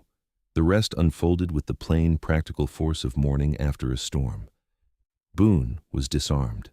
The judge's name in the ledger sent riders for county authorities from Mason Ridge, whether Boone liked it or not. Vane's papers were seized in front of witnesses who could no longer pretend. Families began speaking to one another in clusters up and down the street, comparing losses, dates, signatures, details they had carried privately for years, as if shame belonged to them instead of the man who profited from it. That part mattered almost more than Vane falling. The town had finally stopped being a collection of frightened households and started becoming something else, something with memory, something with teeth. By late afternoon, the street had quieted. Vane was gone under armed guard. Boone sat on the chapel steps like a broken post, no badge in his hand anymore. The white cloth had been taken down, folded, and placed beside Clara on the wagon bench where Benji slept with his head in her lap at last, exhaustion and safety having finally overpowered fear. Frank sat on an upturned trough nearby, stitched, bandaged, and complaining steadily enough to reassure everyone he intended to live. Martha stood over him with folded arms and the look of a woman deciding whether she hated him enough to keep him alive. The answer evidently was yes. Jonah was by the hitching rail, tightening a strap on his saddle. Clara watched him for a long moment before she understood what she was seeing. He was preparing to leave. Of course he was. Men like Jonah Creed did not walk into a town, drag its worst truths into daylight, survive gunfire, and then assume there was a place set for them at supper. That realization hurt with a sharpness she had not prepared for. She eased Benji carefully onto the folded blanket and rose. Jonah heard her steps before she reached him. He did not turn until she was close. "You're going." It was not a question. His hand stayed on the saddle strap. "Town's got enough to do without my face in the middle of it." Clara looked at him. "That isn't why." A faint, tired shadow crossed his mouth, not quite a smile. "No." He glanced toward Benji sleeping on the wagon, toward Frank and Martha, toward the street where people still moved around the wreckage of what the day had been. "I came because a boy needed help," he said. "He has it now." That old distance was back in him, not cruel, just practiced.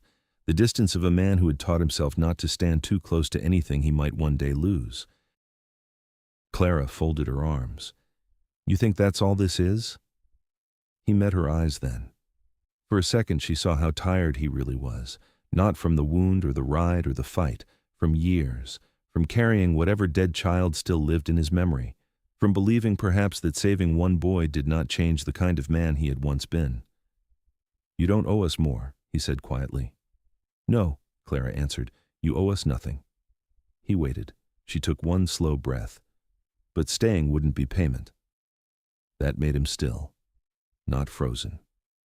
Still. Behind her the town hummed low and changed. Somewhere a hammer struck wood. Somewhere a woman called for water. Somewhere a child laughed, small, sudden, disbelieving, as if the sound itself had almost been forgotten. Clara looked back once toward the wagon. Benji was awake. He had pushed himself up on one elbow and was watching them with solemn concentration, hair in his eyes, blanket falling off one shoulder. When Jonah noticed, Benji did not wave. He only asked with all the plainness in the world, "Are you leaving too?" Two. The word hit like truth always did. Two after father, two after mother, two after a whole town that had left in quieter ways. Jonah's face changed, just a little. Enough. He walked over to the wagon and stood there looking down at the boy. "I was thinking about it." Benji considered that with grave disapproval. "That's a bad idea." Frank barked a laugh from the trough and immediately regretted it, judging by the look on his face. Martha muttered, "The child has excellent instincts." Jonah looked at Clara then, and Clara saw it, the exact fragile place where a man accustomed to the road was being offered something more frightening than bullets. A place. Not pardon, not perfection, just a place. Benji held out the bent tin soldier from under the blanket. "You can keep it if you stay."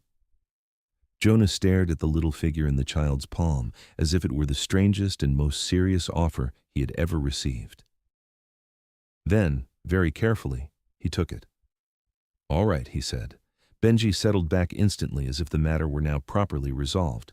Clara felt something warm and aching spread through the wreckage of her heart. Not relief exactly. Something better.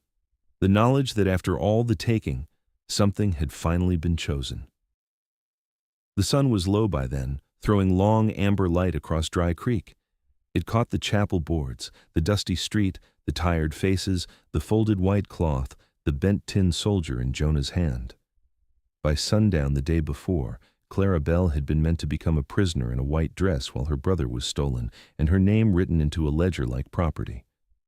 By sundown now, Elias Vane was gone. The truth had 1,000 witnesses.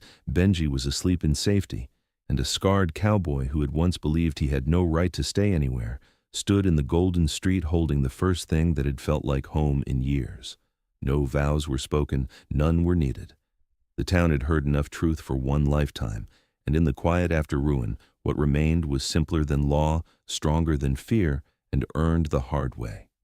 A boy alive. A girl no longer for sale. A man who stayed. And a future none of them had believed. That morning in the chapel's shadow, they would live long enough to see. Clara's voice shook. "Where is my brother?" Vane tilted his head. "Anxious children do foolish things." "You said he would be safe." "And he will be," he said calmly, "if today proceeds without trouble." She stepped toward him. "If you touched him," his expression cooled. "Be careful." She stopped, not because she feared him for herself, but because she knew men like Elias Vane never struck where the pain would end quickly. They found the smallest, weakest place in a person's life and pressed there until obedience looked like survival. He glanced past her at the farmhouse, at the worn porch, the patched roof, the land her parents had worked until they died. Debt had been circling them for years. Drought, doctor bills, seed loans, winter losses, every road out had led to Vane. "I have been generous," he said. "I paid your taxes. I extended your note. I spared you seizure. In return, I asked for one thing. I am not a thing." "No," he said. "You are collateral." The word hit like iron. Clara gripped the tin soldier so hard its edge cut her palm. "I want proof he's alive." Vane's mouth barely moved. "You are in no position to want." Then his eyes dropped to the toy in her hand. "That," he said softly, "is what becomes of fragile things when they resist stronger hands." He turned toward his horse. Something inside her snapped. "You monster!" His men straightened, but Vane only paused. Without looking back, he said, "Be at the chapel before sundown, Clara. Speak your vows, and the boy is returned. Fail me, and next time you find one of his things, it may not be so clean." Then he rode away. She stood there long after the dust settled, the whole world still going on around her as if nothing had happened. A crow landed on the fence. Somewhere far off, a wagon creaked. Sunlight spilled across the yard in soft gold, and the beauty of it made her sick. Her knees hit the dirt. "Lord, please," she whispered, clutching the bent soldier, "please don't let him be alone." An hour later, Martha Weller arrived in her wagon. The widow took one look at Clara's face, the open door, the tracks, and understood enough to go pale. "Oh, child." "Did you know?" Clara asked. Martha hesitated. That was answer enough. Rage surged hot through Clara's chest, not only at Vane, at the town, at every person who had watched him tighten his grip and called it business. They had bought eggs from her, smiled at Benji, spoken kindly after church, and still said nothing while a child was used like a threat. Martha stepped closer. Inside. In the kitchen, the ashes in the stove were still cold. Martha set a folded bundle on the table. "I brought the dress," she said quietly. Clara stared at it as if it were a death shroud. "I don't want the dress." "I know. I want my brother." Martha's mouth trembled, but her voice stayed steady. "Then you survived today long enough to get him back." Clara laughed once, sharp and broken. "And after that, I wake beside him, I smile and pour coffee for the devil?" "No," Martha said with sudden firmness. "After that you endure until the next chance appears, 1 hour at a time. That's how women survive men like him." It was not comfort. It was older than comfort. It was the hard inheritance women gave each other when the world had already decided fairness was too expensive. Martha heated water, brushed Clara's hair, fastened the plain white dress with careful hands. When Clara finally stood before the warped mirror in the back room, she barely recognized herself. The gown was modest and clean. Her face above it was pale, drawn, and far too young. She did not look like a bride. She looked like someone prepared for public sacrifice. By noon, they rode into Dry Creek. The town was alive in the most offensive way possible. Men unloading sacks, children running barefoot past the mercantile, laughter from the saloon, a dog sleeping in the shade. The world had not paused because Clara Bell was being sold in daylight. Heads turned as the wagon rolled by. Some faces held pity, some curiosity, some shame quickly hidden. One old man removed his hat. No one stepped forward. Then Clara saw the chapel, fresh whitewash, wildflowers tied near the steps, the bell rope hanging still. Her stomach turned. Near the door stood Sheriff Boone. He had known her father. He had once lifted Benji onto a horse just to hear him laugh. When Clara looked at him now, pleading without words, he glanced away. That hurt more than Vane's threats. At the boarding house, women fussed around her in a close, lavender-scented parlor. They smoothed her sleeves, adjusted her collar, poured tea she could not swallow. Somebody whispered that she looked beautiful, then burst into tears at the sound of her own lie. Minutes crawled. Every tick of the clock sounded like a nail being driven. At last, Clara stood. "I'm going to find him." Martha rose too. "No. They can drag me to the altar dead. And what happens to the boy if you run?" The room went silent. Before Clara could answer, the door opened. Elias Vane stepped inside. He wore black again, spotless and composed, as if he had spent the day preparing for a respectable wedding instead of terrorizing a girl and hiding her brother. "Leave us," he said. No one argued. Even Martha went still, then moved. When the door shut, Clara faced him with every muscle rigid. "Where is Benji?" "Alive." "Bring him here." "No. You swore he'd be safe." "And he is, so long as you remember your part." She took a step toward him. "You have no right." "I have every right bought by debt, law, and weakness," he said. Then his gaze moved over her dress. "You clean up well." Disgust flashed so sharply through her she nearly struck him. He saw it and smiled. "There, that fire. That is why I chose you." She felt cold all over. A bell rang outside. Once, the sound went through her like a blade. Vane reached into his coat and drew out a small piece of red cloth, Benji's neckerchief. Clara made a broken sound. There was dirt on it, and a dark brown stain near one corner. "He fell," Vane said lightly. "Children are clumsy." She lunged for it, but he closed his fist. "Vows first." "Please," she whispered. His eyes rested on her face with quiet satisfaction. "Yes, that." Then he offered his arm. For a long second she only stared at it. Then, because her brother was somewhere out there frightened and hurt and alone, because no one in Dry Creek was coming to save him, Clara Bell placed her hand on Elias Vane's arm. Outside, townspeople waited in heavy silence. Not a celebration. A witnessing. Sheriff Boone stood by the chapel door. Their eyes met. Clara gave him everything in that look: fear, accusation, desperation. "Do something." He looked away. That was the moment the last of her innocence died. Inside, the chapel smelled of flowers and old wood. The preacher waited pale and sweating at the altar. Sunlight cut across the floorboards like bars. Vane guided her down the aisle. Then she saw it. On the front pew, placed where she could not miss it, lay Benji's hat, small, worn, familiar. She stopped. Vane's fingers tightened on her arm. "Move." Clara stared at the hat, at the preacher, at the rows of lowered eyes, an entire town teaching itself not to see. Fear still lived inside her.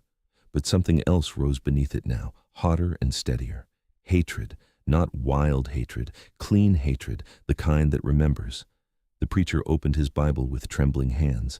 "Dearly beloved." And Clara, standing in the whitewashed chapel where they meant to bury her alive beneath holy words, fixed her eyes on Benji's hat and made herself one silent promise. If her brother was breathing, she would find him. Even if she had to drag every lie in Dry Creek into the light to do it. The preacher's voice shook over the first words of the ceremony, but Clara barely heard him. Her eyes stayed locked on Benji's hat. It sat on the front pew like a threat, like proof, like a hand around her throat. The brim was bent where he always pinched it when he got nervous. There was a faint tear near the band she had promised to mend 3 weeks ago and never had time to. Seeing it there, placed so carefully where only she would notice, made Elias Vane's cruelty feel even worse. He did not simply want obedience. He wanted her to know he could touch every fragile thing she loved and leave it where she would have to look at it. "Dearly beloved," the preacher repeated, louder now, trying to steady himself. "We are gathered here today." Clara's breathing turned shallow. The chapel was too warm. Flowers tied to the aisle posts gave off a heavy sweetness that made her stomach churn. Dust floated through bars of late sunlight. Every bench was filled. People from town sat with their hands folded and their mouths closed, dressed in Sunday faces, as though this were holy and not vile. Vane stood beside her without a trace of unease, calm, groomed, certain. That certainty scraped against her skin like a blade. He thought he had already won. He thought Benji's fear, the debt, the sheriff's silence, and the town's cowardice had closed every door. Clara stared at the hat and forced herself not to faint. If Benji's hat was here, then he had been close. Or Vane wanted her to think so. Either way, it meant the boy was not forgotten, not gone into empty distance, somewhere within reach, somewhere under guard. That thought became the only thing holding her upright. The preacher swallowed and looked from his Bible to Vane, then quickly away again. Sweat shone at his temples. Marriage is a sacred covenant. A sharp sound cut through his words. A horse outside, then another. Then the chapel doors burst inward, hard enough to slam against the walls. Every head turned. A man stood there in the falling dust and light. He was tall, broad-shouldered, and half-shadowed by the brim of a sun-faded hat. His shirt was streaked with dirt and old sweat. A dark trail of blood marked one sleeve. In his arms lay a small, limp form wrapped in a blanket. For one frozen heartbeat, Clara's mind refused to understand what she was seeing. Then the blanket shifted. A child's hand slipped free. Small, dirty, familiar. Benji, she breathed. The stranger stepped into the chapel. Behind him, the whole bright world of afternoon seemed to flare white around his outline before the heavy doors swung partway shut. His face was hard from distance and weather, cut by an old scar near the jaw. He looked like the kind of man townspeople called dangerous before they ever asked whether danger had made him that way. Benji did not move in his arms. Clara lurched forward, but Vane's hand clamped around her wrist. The stranger's gaze lifted. His eyes found Clara first, then Vane, then the preacher, and finally the rows of townspeople sitting in horrified silence. When he spoke, his voice was rough and low, but it carried to every corner of the chapel. "I believe this belongs to her." He shifted the boy slightly, careful despite the strength in his arms. Clara's heart slammed so hard it hurt. "Benji." Benji's eyelids fluttered, though he did not wake. There was dust on his face, dried blood near his temple, and one sleeve torn at the shoulder. Rage exploded so violently through Clara that for a second she could not see straight. She twisted against Vane's grip. "Let me go." Vane did not release her. Instead, he looked at the newcomer with cool contempt, as though an interruption were all this was. "Who are you?" he asked. The man took another step up the aisle.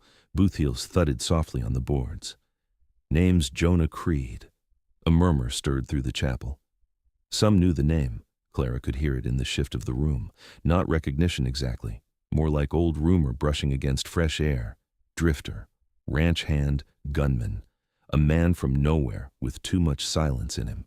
Jonah's attention never left Vane. "Found the boy near Drywash Creek," he said, half-conscious.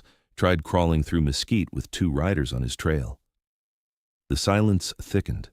The preacher went pale. Clara's nails dug into her own palm as she fought not to shake.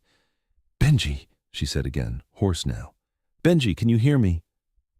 At the sound of her voice, the boy stirred weakly. His head rolled against Jonah's chest. "Clara," he whispered. The single word went through her like light tearing open a sealed room. She surged again, harder this time. Vane's grip tightened. "Please," she cried. "Please let me go to him." Jonah saw it. His gaze dropped to Vane's hand on her wrist, then rose again, colder than before. "You heard her." Vane's expression did not change. "You are interrupting a lawful ceremony." Jonah looked at the chapel, the white flowers, the preacher, Clara in her wedding dress with terror plain on her face, then back at Vane. "Is that what this is?" A pulse beat in Vane's jaw. "The boy is hers. Return him and leave." "No." The word landed flat and heavy. No heat, no flourish. Just refusal. A current moved through the room. Clara felt it. The townspeople felt it too. It was small, almost invisible, but it was there. The first crack in the shape of the afternoon. The first moment something had happened that Elias Vane had not arranged. Sheriff Boone stepped in from the side aisle at last, hand resting on his belt. He looked as if he hated being seen. "That'll be enough," he said. "Hand over the boy." Jonah turned his head slightly toward him. "To who?" Boone's mouth hardened. "To lawful authority." Jonah glanced at Benji's bruised face. "This your work?" "No," Boone snapped. "Then maybe explain why the child was running from armed men." Boone didn't answer. Because he couldn't. Because everyone in the room knew that if he lied, he would have to do it looking directly at the proof. Clara found her voice through the pounding in her chest. "Benji," she cried, "tell them." The boy's lashes trembled. His face was pale beneath the dirt. He looked so small in Jonah's arms that Clara wanted to scream. Benji swallowed painfully. "They took me," he whispered. Said I had to stay quiet. Said Clara had to marry him or—" His voice broke. The chapel erupted into whispers. Vane let go of Clara's wrist only to step forward, his composure thinning at last. The boy is fevered. He does not know what he is saying. Jonah shifted his stance, putting Benji farther from reach. He knew enough to ask for Clara before he passed out. Clara no longer cared who was watching. She gathered her skirts and moved straight toward them. Vane caught her elbow. This time she slapped him. The crack rang through the chapel. Gasps burst from the benches. Someone stood. Someone else muttered a prayer. The preacher took 2 stumbling steps backward. For a second, Vane simply looked at her, stunned not by pain but by public defiance. Then the mask dropped. The civility, the restraint, the careful language of protection and generosity. What remained was naked fury. "You foolish girl," he said softly. Clara's whole body shook, but she did not step back. "You lied. I saved you. You stole my brother. I secured what was already mine." The words hit the room like a hammer. Even the people who had hidden inside silence could not pretend not to hear that. Jonah's eyes narrowed. Boone looked like he wanted the floor to open and swallow him whole. Clara spoke before fear could catch up with her. "I am not yours." Vane's smile came back, but wrong now, stripped of polish. "By sundown, you would have been," Benji whimpered. That sound changed everything. Jonah moved first. He crossed the last few feet and placed Benji carefully into Clara's arms, one hand steadying the boy's head as if he had done it 100 times. Clara nearly collapsed under the relief of holding him. Benji clung to her dress weakly, his fingers knotting in the white fabric. "Clara," he whispered again. "I'm here," she choked out. "I'm here, baby, I've got you." His cheek was hot with fever. His breathing came too fast. She could feel how badly he had been frightened by the way his body twitched at every raised voice. Jonah stepped in front of them. A wall. Not speaking now. Just standing between Clara and Vane, as naturally as if there had never been another place for him to be. Vane's men appeared at the chapel doors. They must have been waiting outside all along. 2 of them came in fast, hands low near their guns, broad shoulders filling the entrance. The room recoiled. Boone took a half-step forward. "Now hold on." "No," Vane said. He did not raise his voice. He didn't need to. His men stopped, but the danger did not lessen. It sharpened. Vane looked past Jonah to Clara. "Give me the boy and we can still salvage this." Clara stared at him as though he were filth. Benji buried his face in her shoulder. That answer was enough. Vane's eyes shifted to Jonah. "You do not know what you are stepping into." Jonah's face stayed unreadable. "I know what I found. Child in the dirt, men with rifles, a woman dressed for a wedding looking like she'd rather face a firing line." A nervous sound escaped someone in the back pew. No one laughed. The preacher, trembling openly now, closed his Bible. "I cannot do this," he said. Vane turned his head slowly. "What?" "I cannot perform this marriage." The preacher's voice nearly vanished by the end, but the words had been spoken. The second crack. Bigger. Dangerous. Vane looked around the chapel as if trying to decide which betrayal to punish first. Boone wiped a hand down his face. "Mr. Vane." "Maybe this isn't the place." Vane swung toward him. "You weak fool." The sheriff reddened but said nothing. Clara held Benji tighter. Her heartbeat was still wild, but something had changed inside her. The helplessness was no longer clean and total. It had been interrupted, not ended, but broken open. Jonah had walked into the chapel carrying proof that Vane could bleed, that he could be defied. That was enough to make him dangerous. Vane saw it too. His gaze settled once more on Clara, and when he spoke, his voice had gone deadly quiet. "This is not over." Clara lifted her chin over Benji's tangled hair. "No," she said, "it isn't." For one long second, the entire room seemed to stop breathing. Then, from somewhere outside, came the sharp crack of a gunshot. The chapel exploded into screams. The gunshot cracked through the afternoon like the sky itself had split open. Women screamed. A child cried out somewhere in the back. Half the town dropped into panic at once, benches scraping, boots thudding, voices crashing over each other in a rising wave of fear. Clara's first instinct was not to think. It was to shield. She turned her body around Benji, folding herself over him in the aisle as he clung to her with a frightened gasp. His arms went around her neck so tightly she could barely breathe, but the pressure of them was the sweetest pain she had ever known. He was alive.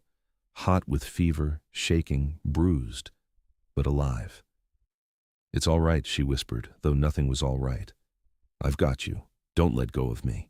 Another shout came from outside, then the pounding of boots on the chapel steps. Jonah moved before anyone else seemed to understand what was happening. One hand went back toward Clara and Benji in a warning to stay low while he stepped sideways into the center aisle, turning his body toward the open doors. He did not reach for a gun at once. He watched first, measured first. That frightened Clara more than a quick draw would have. Men who moved like that had known violence long enough to stop wasting motion. Sheriff Boone cursed under his breath and finally pulled his revolver. Too late, Clara thought with sudden bitterness. Too late to save a child, too late to save a girl from being sold, but not too late to save his own skin. Elias Vane had not flinched at the shot. He stood near the altar with the same rigid fury burning in his face, but Clara saw it then, something cold and calculating behind his eyes, as if the chaos outside had not surprised him nearly as much as it should have. He knew. Maybe he had ordered it. Maybe he had expected one of his men to frighten the room, scatter the witnesses, reclaim control by force. Whatever the reason, the shot had not broken his certainty. It had only changed its shape. "Stay where you are!" Boone barked to the crowd, voice cracking with panic more than authority. No one listened. People shoved toward the side walls, the back pews, anywhere away from the center aisle. Someone knocked over a vase of flowers, white petals scattered across the floorboards. An old woman began praying out loud in a thin, trembling voice. The preacher had gone so pale he looked ready to collapse. Then one of Vane's men appeared at the doorway. He stumbled in backward, clutching his shoulder, blood running through his fingers. The room froze again. He hit one knee, swore, and looked over his shoulder in terror. A second later, another man crashed into him from outside, both of them tangling in the doorway in a mess of limbs, curses, and dust. And behind them, framed by brutal sunlight, stood a third rider Clara did not recognize. He was older, gray-bearded, wide as an ox, with a shotgun braced across one arm and the expression of a man who had reached the far end of patience. His hat sat low over his brow, and his coat was travel-stained, but there was nothing uncertain in the way he carried himself. "Jonah!" he shouted into the chapel. "You in there?" Jonah exhaled once through his nose, as if some private suspicion had just been confirmed. "Outside, Frank," he called back. "Little busy for outside." The older man's gaze swept the room and landed on Clara in her wedding dress, Benji in her arms, Vane by the altar, Boone with a pistol half raised, and half the town cowering in the pews. His eyebrows climbed. "Well," he muttered, "that explains a fair bit." Vane's face darkened. "Who is this?" Jonah did not answer him. His eyes stayed on the doorway, on the fallen men, on the yard beyond. Listening. Clara listened too. Hoofbeats, more than one horse, riders circling the chapel. Her blood turned to ice. Vane's men. He had not come to force a wedding. He had come prepared for resistance. Benji gave a frightened whimper and pressed his face into Clara's shoulder. She could feel how badly he was shaking now, not only from fever, from memory. "They tied me up," he whispered against her dress, words broken by breath. "In the shed near the wash. One of them said if I yelled they'd put me in the ground." Clara closed her eyes for 1 second, fighting the savage urge to scream. Then she kissed his hair. "You don't have to say anything else right now." But Jonah had heard. Something changed in his face. It did not become louder, not wilder. It became still, terribly still. He turned his head a fraction toward Vane. "You had a child tied up in a shed?" Vane gave a contemptuous shrug. A dramatic way of describing precaution. Frank spat onto the chapel floor. "Precaution, that's a good one." Boone snapped. "Nobody's helping themselves by talking." "No," Jonah said. "You stopped helping a while back." The sheriff flushed dark red. "Mind your tongue." Jonah looked at him, and the room seemed to contract around that look. "Or what? You'll finally do your job?" Clara had never seen a man strip another so bare without raising his voice. Boone's hand tightened on the revolver, but he did not answer. Because again, there was no answer. The people of Dry Creek were hearing things said aloud that had lived in silence for too long. Vane sensed it. Clara saw him sense it. Power was shifting by inches, and men like Elias Vane felt every inch like fire. "This farce ends now," he said sharply. He stepped down from the altar and reached toward Clara. Jonah moved between them. It happened so fast Clara barely saw it. One moment, Vane's hand was outstretched, fingers spread as if Clara were already something he could seize. The next, Jonah had caught his wrist and stopped him cold. No shouting, no warning, just force meeting force. Vane tried to wrench free, but Jonah's grip did not move. For the first time that day, real uncertainty flashed across Elias Vane's face. "Take your hand off me," he said. Jonah's voice was quiet enough to make it worse. "Take one more step toward them." Silence swallowed the chapel. The two injured men at the doorway struggled to their feet. Frank leveled the shotgun a little higher, making his point without hurry. "Don't," he said. Vane's gaze flicked from Jonah to Frank, then to Boone, calculating, recalculating. Clara could almost feel the arithmetic in his head. Witnesses, townspeople, armed men not under his command, a sick child in the middle of the room, a forced ceremony already broken apart, too messy, too visible. That did not mean he would stop. It only meant he might change tactics. Clara rose slowly from the aisle with Benji in her arms. Her legs shook so badly she thought they might fold, but she stood anyway. The white dress was smeared with dust now, one sleeve stained by Benji's blood. Good, she thought suddenly. Let them all see what this wedding really was. Martha Weller appeared at her side out of nowhere, as if panic had finally burned through her fear. She put one steadying arm around Clara's back. "I've got him if you need—" "No," Clara said, clutching Benji tighter. Martha nodded once. "Then I've got you." That nearly undid her more than anything else. From the back pews, a voice rose, thin, female, trembling. "I saw them take the boy." Every head turned. It was Miss Gentry from the Mercantile, hands clasped so tightly they had gone white. Boone stared at her. "Edith," she flinched but kept going. "I saw Mr. Pike and Danner put him on a horse behind the stable. He was crying. I thought maybe Miss Bell knew." Her voice broke. Another voice spoke up, deeper this time. Mr. Pritchard from the feed store. "I heard Vane say the ceremony would happen whether the girl wanted it or not." Murmurs spread again, stronger now. Not panic this time. Something else. Shame loosening into speech. Vane looked around at them with naked disgust. "Listen to yourselves," he said. "You people live because men like me keep this town standing." "No," Clara said. The word came out hoarse, but it carried. Every face turned to her. She had not planned to speak. She had barely been able to breathe half an hour ago, but Benji was in her arms, burning with fever, and the sight of his hat on that pew and his blood on her dress had burned something clean through the center of her fear. Her voice shook, but she did not stop. "You do not keep this town standing," she said, staring at Vane. "You choke it and call that order. You buy hunger, then demand gratitude from the starving. You take land from widows, cattle from families, children from the people who love them, and you call that law because no one here is brave enough to say otherwise." The silence after that felt enormous. Clara could hear her own heartbeat. Vane's face had gone white with rage. "You forget yourself." "No," she said. "I remember exactly who you are." Benji stirred weakly against her and whispered, "Clara." She lowered her head for 1 second, pressing her cheek to his hair, then looked back up. Jonah had not moved. He still stood between her and Vane, broad as a gatepost, one hand resting near his side. But when Clara spoke, something in his expression shifted, not surprise exactly, but recognition. As if he had seen frightened people before and knew the exact moment one of them stopped being prey. Outside, the riders kept circling. Frank heard them too. "We need out of here," he said, "now." Boone finally found a fragment of courage. "Nobody's leaving until I sort this." Frank barked a humorless laugh. "You sorting things is what caused half of it." One of Vane's wounded men made a desperate move toward his gun. Jonah reacted instantly. His revolver cleared leather in a blur and stopped dead level on the man's chest. The man froze. So did everyone else. Clara stared. Jonah's hand was perfectly steady, his face unchanged. That frightened her, yet strangely it frightened her less than the men who enjoyed looking dangerous. There was no performance in him, only decision. "Don't," he said. The man raised both hands. Frank glanced toward the windows. 3 riders left outside, maybe 4.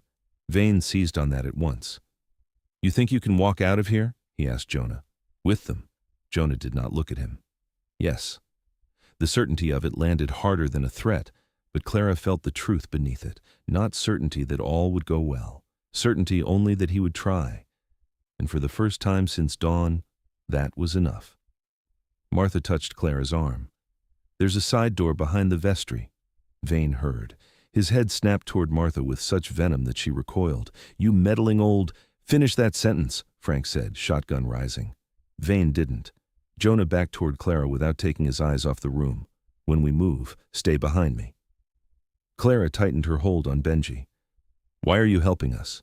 He answered without turning. Because somebody should. Those 4 words hit her harder than any grand promise could have. Because somebody should. Not because he knew them, not because he owed them, not because there was profit in it, simply because what had been done was wrong. Outside, another rider shouted. Then came the splintering crash of wood from somewhere along the chapel wall. They were not waiting anymore. Jonah's voice hardened. Now! Martha grabbed the side door latch. Frank pivoted toward the windows. Boone shouted something useless. Vane lunged as if brute force might still restore the world to his liking. And Clara, clutching Benji against her heart, ran.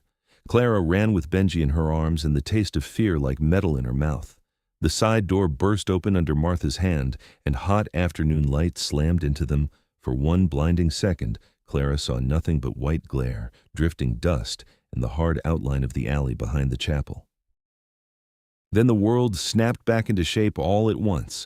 Wagon ruts, stacked barrels, a water trough, the boarding house fence, and beyond it, the open, merciless stretch of Dry Creek's back lane. Left, Frank barked. Jonah moved first, backing out of the chapel with his revolver up, every step measured. He did not rush like a frightened man. He moved like someone who knew panic got people killed. Frank came after him, shotgun sweeping the alley, while Martha shoved Clara forward with surprising strength for a widow of her years. Go! Clara stumbled, tightened her hold on Benji, and ran. Behind them, the chapel exploded into noise. Shouts, boots, women crying, Boone yelling orders nobody intended to obey. Then came Vane's voice, sharp and furious, cutting through the chaos like a whip. After them! The word sent a fresh bolt of terror through her. Benji made a weak sound against her shoulder. He was conscious enough now to cling to her, but his body felt too hot, too limp, too tired. Clara could feel the fever in every inch of him. His small fingers had twisted into the white fabric at her collar, as though letting go would send him back into darkness. It's all right, she whispered breathlessly. I've got you. I've got you. It was a lie.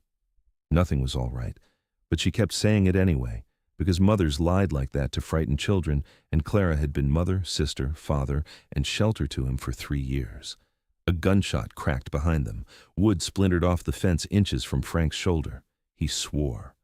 Move! Jonah fired once without breaking stride.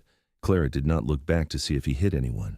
She only heard a man cry out, then the crash of a body striking the side of the chapel. The alley opened onto a narrow lane behind the livery. Horses screamed. One broke its tether and reared against the post. Men shouted from the far end. Vane's riders were circling like wolves, trying to cut off every road out. Frank pointed with the shotgun. Stable! They veered toward it. The livery doors stood half open, shadow pooling inside. The smell of hay, leather, manure, and horse sweat hit Clara all at once. Inside, 2 boys who worked the place had gone rigid with terror behind a stack of feed sacks, eyes huge, not knowing whether to hide or help. Jonah strode in after them and slammed one door shut. Frank hauled the other inward. A bullet punched through the wood just as it closed, showering splinters across the floor. Benji flinched violently. It's all right, Clara said again, though her own voice was shaking now. Jonah crossed to the boys. Back window? One of them pointed with a trembling hand toward the rear stall wall. There's a loading hatch. Frank checked the front crack between the doors. 3 on horses, 1 dismounted. More may be coming. Martha was bent over, hands on her knees, dragging in air. I knew I should have stayed home and died quietly. Despite everything, Clara almost laughed. Almost. Benji stirred in her arms, his eyelids fluttered. Clara, I'm here. They said, he swallowed with difficulty. They said if you cried too much, he'd send me away where you'd never find me. Her throat closed so hard it hurt. He lied. Benji's cracked lips trembled. I know. That nearly broke her. She sank onto an overturned crate near the tack wall, still holding him. Now that the running had stopped for a moment, she could see the damage better. A swollen bruise near his temple, rope marks around one wrist, dirt ground into his knees. Clara's vision blurred with rage so sharp it made her lightheaded. Jonah crouched in front of them. Up close, in the dim stable light, he looked even rougher than he had in the chapel. Dust on his collar. Blood dried down one sleeve, not fresh, not his worst wound, but not nothing either. His face was cut by sun and old weather, and the scar along his jaw gave him the look of a man the world had tried to harden by force. But his eyes when he looked at Benji were careful, not soft. Careful. "Can you tell me where they kept you?" he asked. Benji blinked, trying to focus. "Old shed, by Dry Wash Creek." "With how many men?" "2, then one left." "Did you see Vane?" Benji hesitated, then nodded weakly. "He came. Said Clara would do the right thing if she loved me." Clara shut her eyes. Jonah's face did not change, but something in the air around him went still again. That same stillness Clara had felt in the chapel when he'd learned a child had been tied up like an animal. Frank came over from the door. "We need horses, fast." The older stable boy spoke up, voice cracking. "Take the grays in the back stall, they're quick." "Your boss will skin you," Martha muttered. The boy looked toward Clara and Benji and swallowed. "He can get in line." That was the third crack in Dry Creek's fear, and Clara felt it, small but real. Outside, a rider shouted, "Come out and nobody gets hurt." Frank barked a harsh laugh. "That promise get handed down from Vane himself?" Jonah stood. "Rear hatch." He moved toward the back stalls and shoved aside a stack of harness leather, revealing a waist-high door crusted with old mud. Frank joined him, both men lifting the bar in practiced silence. Martha came to Clara and pressed a canteen into her hand. "For the boy." Clara tipped a little water to Benji's lips. He swallowed, coughed, then leaned into her chest again, exhausted. Martha's eyes dropped to the blood on Clara's dress and then back to her face. "Can you ride?" Clara gave a short nod. "If I have to." "You do." A crash shook the front doors, then another. The men outside were trying to break in. Frank muttered, "That buys them more hope than sense." Jonah looked over his shoulder at Clara. "When we move, you stay close to me, no matter what." His tone was calm, but there was no room in it for argument. Clara stood with Benji in her arms. Her legs were weak, but not from cowardice. From too much terror packed into one day, too much grief, too much fury, too little time to feel any of it properly. "Why are they still chasing us?" she asked, though she already knew. Jonah answered plainly, "Because Benji heard something he shouldn't have." Benji stirred faintly. "Papers," he whispered. He was yelling about papers. Jonah looked down at him. "What papers?" The boy tried to lift his head. "At the shed. Mr. Vane said if the preacher did his part and the sheriff held steady, no one could stop the transfer after sundown. Said the girl, the land, and the brat would all be settled by Monday." Silence. Even Frank stopped moving for a second. Clara felt as though the floor had shifted beneath her feet. Not just marriage, not just cruelty. A plan, a finished, signed plan in which her body, her home, and Benji's life had all been turned into pieces on Vane's board. Martha's voice came out low and venomous. "Dear God!" Jonah's gaze lifted to Clara's. "Did you know about a transfer?" "No," the words scraped out of her. "Only the debt." He nodded once, absorbing it fast. "Then this is bigger than getting away for the night." Another slam hit the stable doors. Hinges screamed. Frank snapped back into motion. "We can discuss the devil's bookkeeping after we live through the next 5 minutes." The rear hatch flew open. Light poured in across the hay. Beyond it lay a narrow strip of yard, a broken rail fence, and the dry channel behind the livery where runoff cut toward the creek bed. 2 gray horses waited in the rear pen, stamping nervously, their reins looped over the post. Frank looked at Clara. "You ride?" "Yes." "With a boy?" "I've done harder." He gave a rough nod, approving or simply accepting. They moved fast. Jonah vaulted the fence first and caught the nearer gray by the bridle. Frank grabbed the second. Martha climbed through with far less grace than determination, muttering darkly about all men, horses, and towns built by cowards. Clara followed, clutching Benji so tightly her arms burned. A shot rang out from the side of the stable. Dirt spat near Jonah's boot. Down! Frank roared. Jonah fired toward the corner of the building. A rider cursed and dropped from sight. Clara reached the horse. The animal tossed its head, eyes rolling, but she caught the saddle horn with one hand and somehow hauled herself up with Benji gathered against her. Pain shot through her side. She barely noticed. Martha scrambled up behind Frank with a hissed prayer. Jonah swung into his saddle last. For one fraction of a second before they bolted, Clara looked back. Over the livery roof she could see the white peak of the chapel, and beyond it, the main street of Dry Creek where everyone had watched her walk toward ruin. Some had stayed silent, some had looked away. But not all. Not anymore. Something had cracked today. Vane knew it too. That was why he was hunting them like animals before nightfall. A rider appeared at the far end of the yard, rifle rising. Jonah's voice cut through the heat. "Ride!" They burst through the broken fence into the dry channel just as the shot went off behind them, and the chase began. The chase tore across the dry channel in a storm of dust and flying stone. Clara bent low over the gray's neck with Benji pinned against her chest, one arm around him, the other locked around the reins. The horse ran hot and hard beneath her, its muscles bunching like springs under sweat-slick hide. Every stride jolted through her spine, but she held on. She had ridden half-wild stock before, worked fences, hauled feed, pulled calves in mud. Fear did not make her forget how to stay in a saddle, not even this fear. Behind them came hoofbeats, too many. Frank rode to her left with Martha behind him, one arm hooked around his coat and the other clutching the back of the saddle with stubborn dignity. Jonah rode slightly ahead, turning in the saddle every few seconds to judge distance, dust, angles. He did not waste words. He pointed once toward the narrow bend where the channel cut deeper, and all three horses drove for it. A rifle cracked from behind. The shot whined over Clara's head. Benji jerked violently and buried his face harder into her dress. "Clara! I know, don't look back." His breath was fast and ragged against her collarbone. She could feel how badly the ride hurt him, every jolt knocking against bruises and fear, but stopping meant Vane's men would close around them again. So she only tightened her hold and whispered the same lie mothers had whispered since the beginning of time.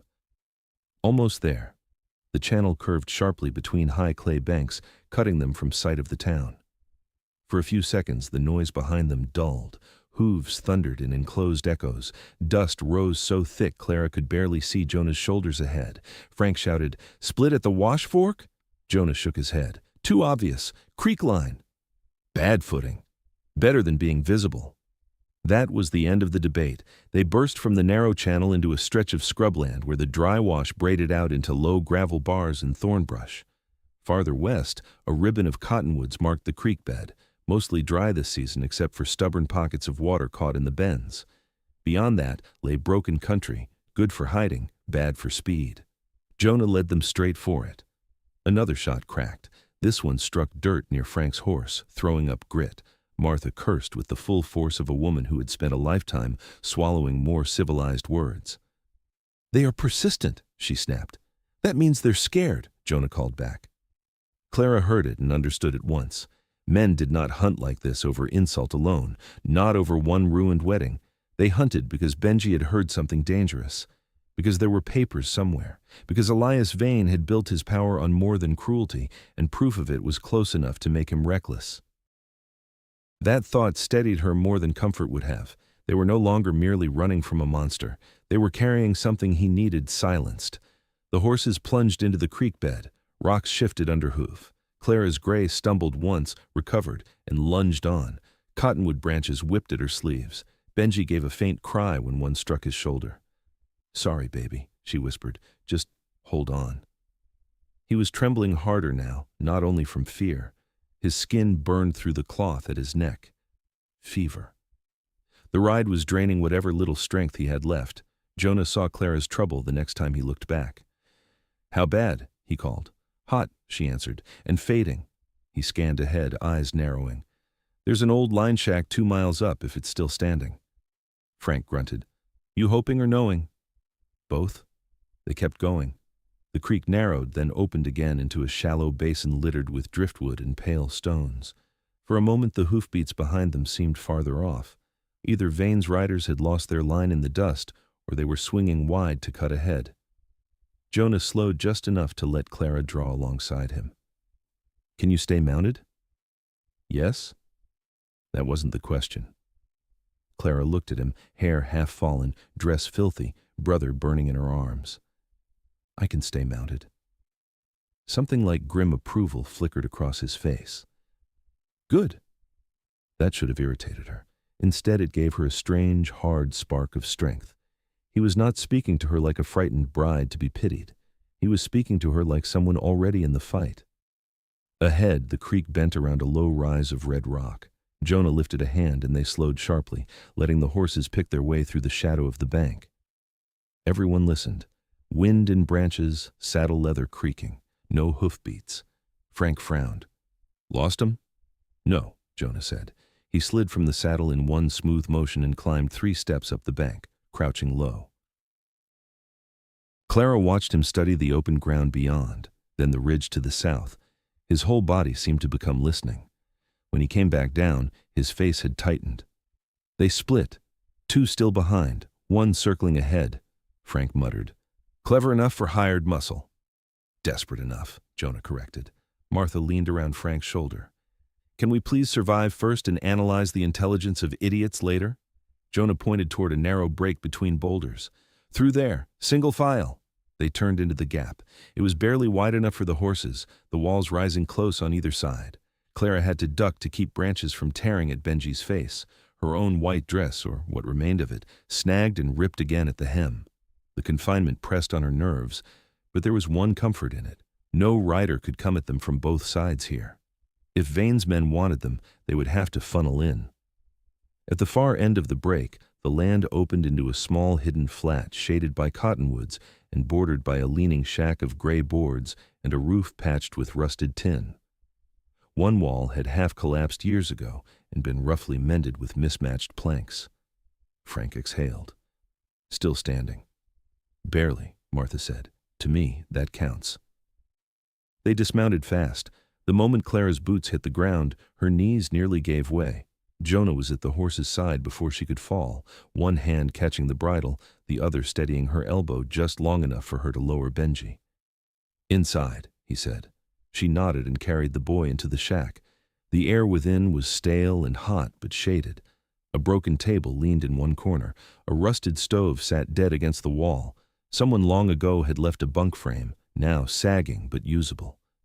Clara laid Benji on it as gently as she could and knelt beside him. He looked so small. Without the panic of movement, the damage showed more clearly. Bruising at the temple, dirt ground into his cheek. A shallow cut at the hairline. Rope marks on one wrist and both ankles where someone had tied him too tightly. Clara touched those marks and had to press her lips together to stop them trembling. Martha came in behind her and immediately set to work like a field nurse. Water. Clean cloth if this palace provides any. Frank disappeared to tend the horses outside. Jonah stepped through the doorway a second later with a canteen and a roll of old bandage from his saddlebags. You carry bandages? Clara asked before she could stop herself. He handed them over. I carry reasons to need them. That answer told her almost nothing and far too much. Martha dampened a cloth and began cleaning Benji's face. He stirred weakly, eyes flickering open. Clara? I'm here. His gaze wandered, found Jonah by the door, then Frank's shadow outside, then Martha. Confusion tightened his brow. Did we get away? For now, Clara said. Benji's dry lips moved. I didn't tell them. She brushed hair from his forehead. Tell them what? His eyes filled with effort. The place. Jonah, who had been checking the window gap, turned back at once. What place? Benji swallowed. In Mr. Vane's office, at the ranch house. He yelled at Boone. Said the first papers were enough for the wedding, but the ledger stays hidden till Monday in the wall, safe behind the blue painting. Said nobody touches it unless he says. The room went still. Even Martha stopped moving. Frank stepped into the doorway. Ledger, Benji nodded faintly. He said if anyone ever saw it, half the town would swing with him. Clara stared. The words settled one by one, heavy as stones. A hidden ledger, names, debts, transfers, proof, enough to frighten Vane into kidnapping a child and chasing them across open country before sunset. Jonah leaned one shoulder against the doorframe, thinking fast. Blue painting. Wall safe. Frank rubbed a hand over his beard. That's what this is then. Clara looked up. What is? A paper trail, Frank said. The kind rich devils keep when they think ink makes theft respectable. Martha's mouth hardened. Widows, boundary tricks, forced notes, false signatures. Clara felt sick. And my land. And your land, Martha said quietly. Benji caught Clara's sleeve with weak fingers. I heard him say after the wedding he'd send me away. Somewhere east. Said boys disappear easy. Clara bent over him at once, tears springing hot despite all her effort. No, listen to me. He will never touch you again. Benji searched her face with the absolute brutal trust only a child could still give after terror. Promise? She did not hesitate. I promise. Jonah looked away at that, toward the broken window and the gathering evening light outside. Frank noticed. You got a thought. Jonah's gaze returned to Clara. Vane won't stop now, not after the chapel, not after half the town heard enough to start asking questions. Then we keep running? Clara asked. No. The word landed like iron. Frank lifted an eyebrow. Martha looked from one man to the other and muttered, Here it comes. Jonah stepped fully inside, taking off his hat at last. The motion revealed flattened dark hair, sweat at the temples, exhaustion hidden under control. He looked older without the hat, not by years exactly, but by weight carried. We keep the boy alive tonight, he said. Then we take the ledger. Clara stared at him, not because the idea was impossible, because part of her had already been thinking it. He saw that in her face. You know I'm right. Yes, she said. Martha let out a disbelieving breath. Wonderful. We've gone from forced marriage to armed robbery for justice. Frank shrugged. Town's improving. For the first time all day, a small, strained laugh escaped Clara. It vanished quickly, but it had existed. That alone felt unreal. Outside, evening wind moved through the cottonwoods with a dry whisper. Jonah stepped back toward the door. I'll take first watch, Frank nodded. I'll circle the horses and cover the south side. Martha wrung out the bloody cloth. And I'll keep the child from dying while the rest of you plan crimes. Clara sat beside Benji on the bunk, one hand resting lightly over his. He was already drifting again, worn out by pain and fever and fear. But now at least, he slept with her there. She looked toward Jonah's back in the doorway. Why did you come into that chapel? She asked. He did not turn around at once. When he answered, his voice was low.